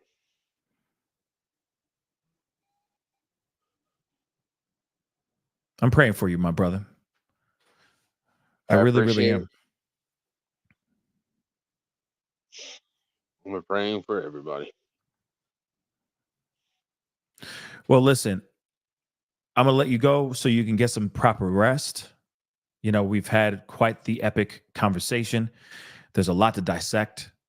There's a lot of information here. Very disappointing information at the end of there, just to be completely honest, because I expect them to do better too. I'm praying for everybody. I said it before, and you're right. Innocent until proven guilty in a court of law. You are absolutely right. Optically, in the court of public opinion, the Proudfoots are not looking very good. But at the same time, just because them not showing up to a vigil or them not going out and searching themselves independently for Sebastian does not mean an admission of guilt. That is very true. But in the court of public opinion, it is very hard not to look at them with a hard side eye, at least in these moments right now. They have plenty of time to redeem themselves. I would hope. Every day is an opportunity to turn this whole thing around. It is. But they keep making decisions that are showing something different. They keep disappointing everybody time and time again. I just can't believe it personally. But we are all here for you, Seth. We are all here for Sebastian. Everybody light up the comment section in the family chat with green heart emojis. If you feel me, please show some love and some support in the chat, some green heart emojis in solidarity for Sebastian, because we are all here, Sebastian Strong. We all stand with you, Seth. We care for you. We love you, man. We want you to have nothing but a positive outcome in this particular case. You deserve that. And most importantly, Sebastian deserves that. So again, I really want to say thank you so much for coming onto the show and clarifying some things, clearing some things up like the title says here. It really does mean a lot. And I want you to go get some rest. I know you're not going to get much, but you know, try to chill, try to relax a little bit, and we'll be talking to you very soon. I'm gonna take me a couple of these pills. Word. And sleep. Hopefully get some sleep. Get a little bit of shut eye. Right? You know, everybody keeps telling me to turn my phone off. And it's like Sebastian memorized my phone number. So it's really hard for me to even think about closing or turning my phone off. Because if he calls, I want to be able to answer the phone for him. Find out where he is and then come get him. No doubt. And I don't blame you on that too. Okay? I don't blame you on that at all. And I would do the same thing. I'd keep that phone on, but then also I'd ignore a lot of phone calls. Just ignore Thing them all. is that if he calls me, he's not going to call from his cell phone, obviously. You ain't wrong. Okay? You ain't wrong at all. One last question really quick. Let me grab this really quick. Seth, has anyone checked the Amish communities and or Indian reservations in the area?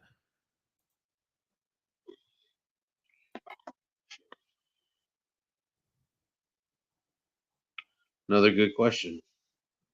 Write it down. Bang. Okay, see, smart families. So that's family smart. Y'all smart, wicked smart. Park the car in Harvard Yard, smart.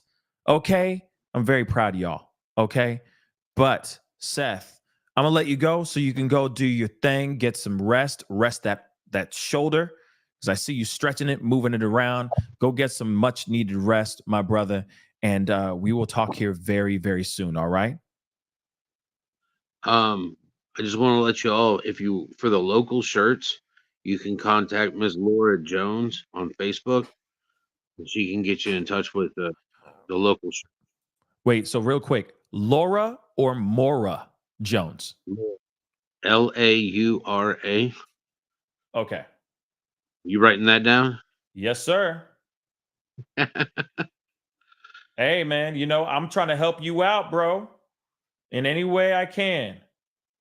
You coming in here, blessing us with your time, blessing us with this information, coming in here, talking with us about everything. I'm going to try to do everything I can to get the word out here and let people know where they can support you, because you need as much support as you can right now. Okay. And if that's GoFundMe's, if that's t-shirts, if that's Cash App, if that's Venmo, write that down too. Venmo, write it down. Just write it down. Do me a favor. Just write it down.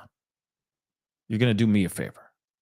You'll make me very happy. Get that set up. Just get it set up, because there's a lot of people internationally that want to show some support. And Cash App, they can't really do international, just so you know. Okay? So just get that set up.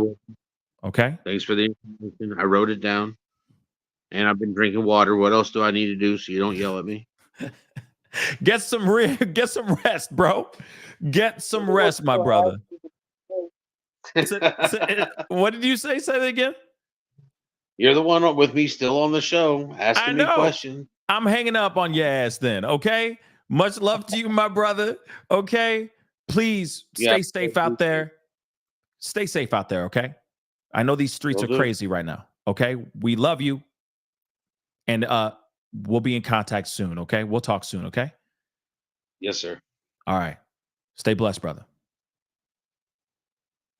Peace. Listen, guys, I appreciate all y'all for being here and being a part of the conversation.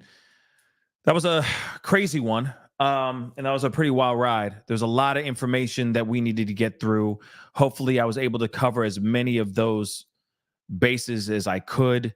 Ever since that interview on Justin on TikTok, I knew that there was much more to the story than what was actually displayed in that interview. And I felt like we needed to expand and talk a little bit more about that. Now, I know a lot of people feel some type of way about that information or asking him or talking about that information, but he really wanted to have an opportunity to clarify a lot of those things. Katie Proudfoot came out with a statement, whether she actually wrote it or if somebody else wrote it for her or if it was AI, I don't know.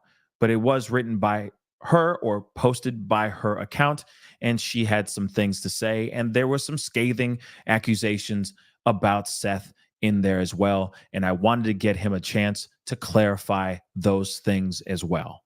Of course, we heard a lot more, and I feel like because he is not being very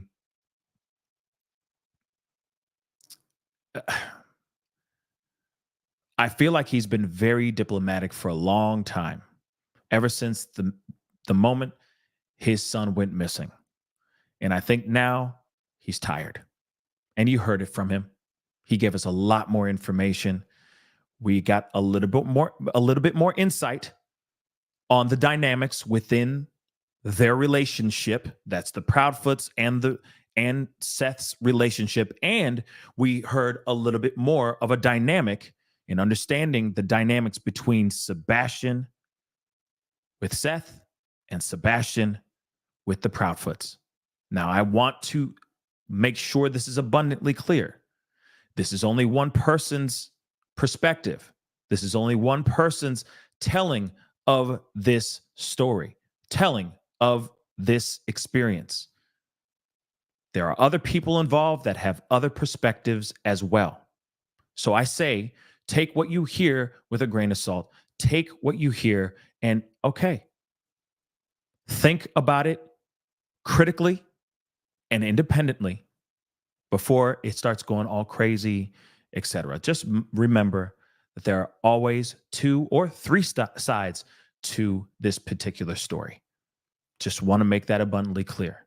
But nonetheless, we are still seeing certain types of character from a certain family, a certain couple that aren't even willing to show up to a vigil for their own missing son or stepson. To me, that says a lot. To me, that says a lot. And it hurts my heart. Because as much as Katie Proudfoot said in her post that her son deserves better, yeah, Sebastian does deserve better.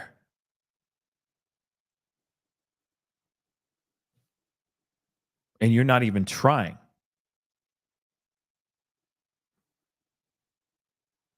You're not even trying to show what better is.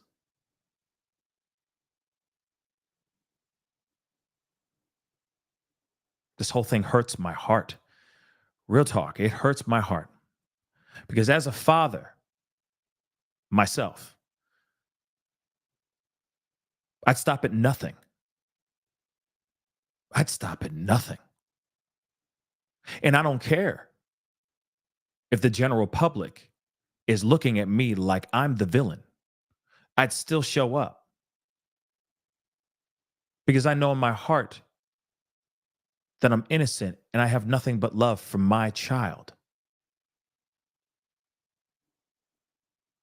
It blows my mind, all the actions that have happened over the past few weeks revolving around this mysterious disappearance of Sebastian. I still can't believe how all this has transpired and continues to transpire. But I am hopeful. I'm still trying to see the light at the end of the tunnel.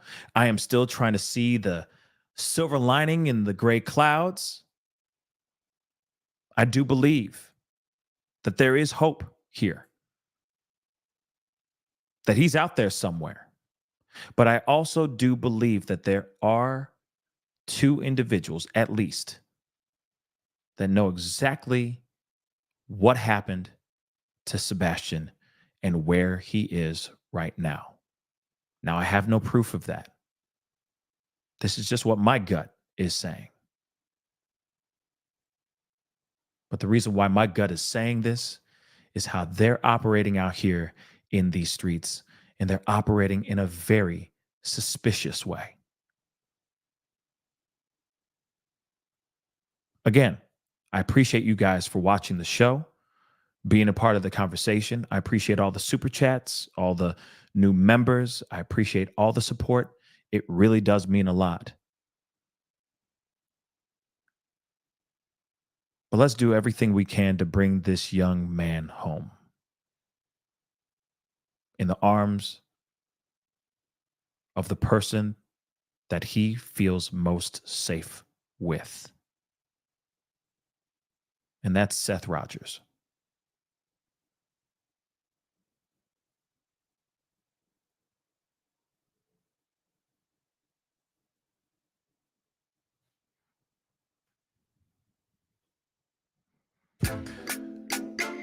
So that's the show, guys. I appreciate all y'all for being here. Thank you so much.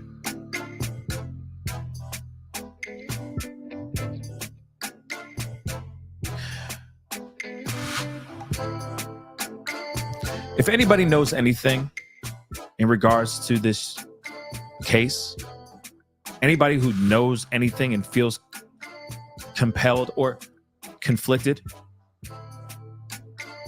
they feel like there's something pushing them back, but they have some information that is crucial to this case, or actually know the whereabouts of Sebastian, please find it in your heart to reach out to the people that are trying to find Sebastian.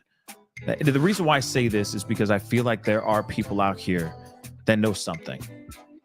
I feel it in my bones, y'all. I just feel it in my bones. So please, if you're watching, any of you guys that are watching that have any information out here, please do the right thing. Quit hiding in plain sight. Quit it. That's all I ask. Do the right thing. Just do the right thing. Anyway, guys, I appreciate all y'all for being here. Again, I really do appreciate it. I appreciate all the super chats, all the love, support.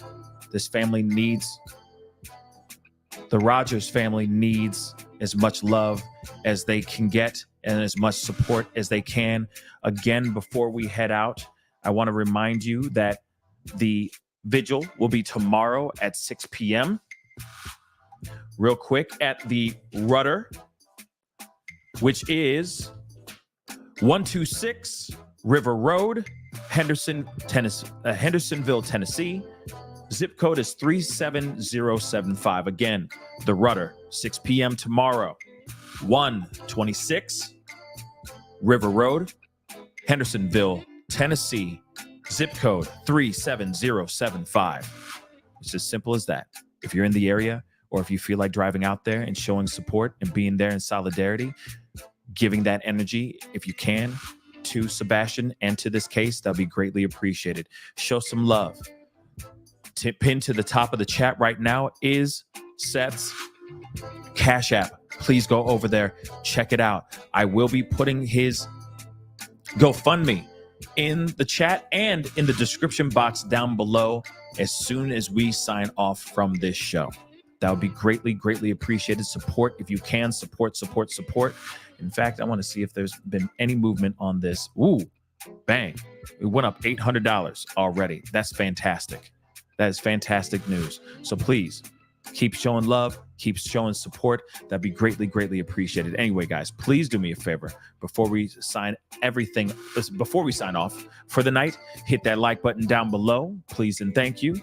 Okay, that would be incredible. I see a gang y'all in here, and I'd love to see if we can get it to 3K. If you're watching on YouTube, hit that reaction button. If you're watching on Facebook, if you're watching on X, please follow me on X. If you're watching over there and you haven't followed me yet, please do me that favor.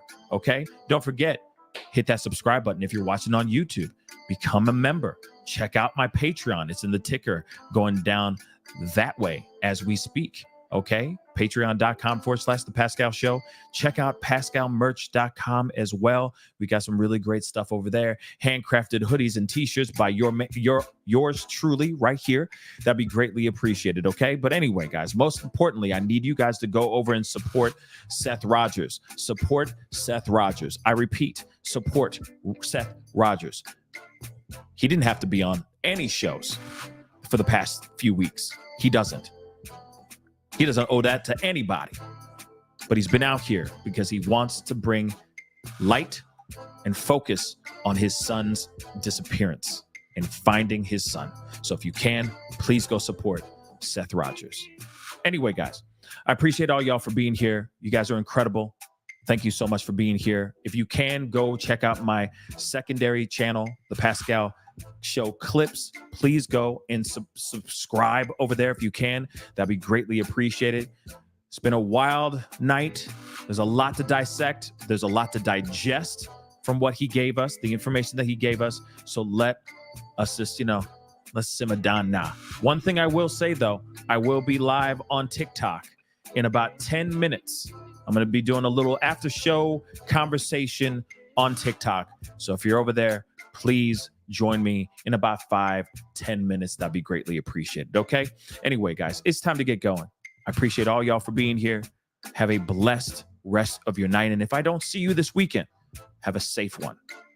Hug your loved ones and spend some much needed time with your family and the people that rock your world. Okay. Anyway, it's time to get going. Be good to yourselves. Be good to one another. I'll see you guys very, very soon. Or I'll see you on TikTok live in just a few minutes. This is The Pascal Show. Bye.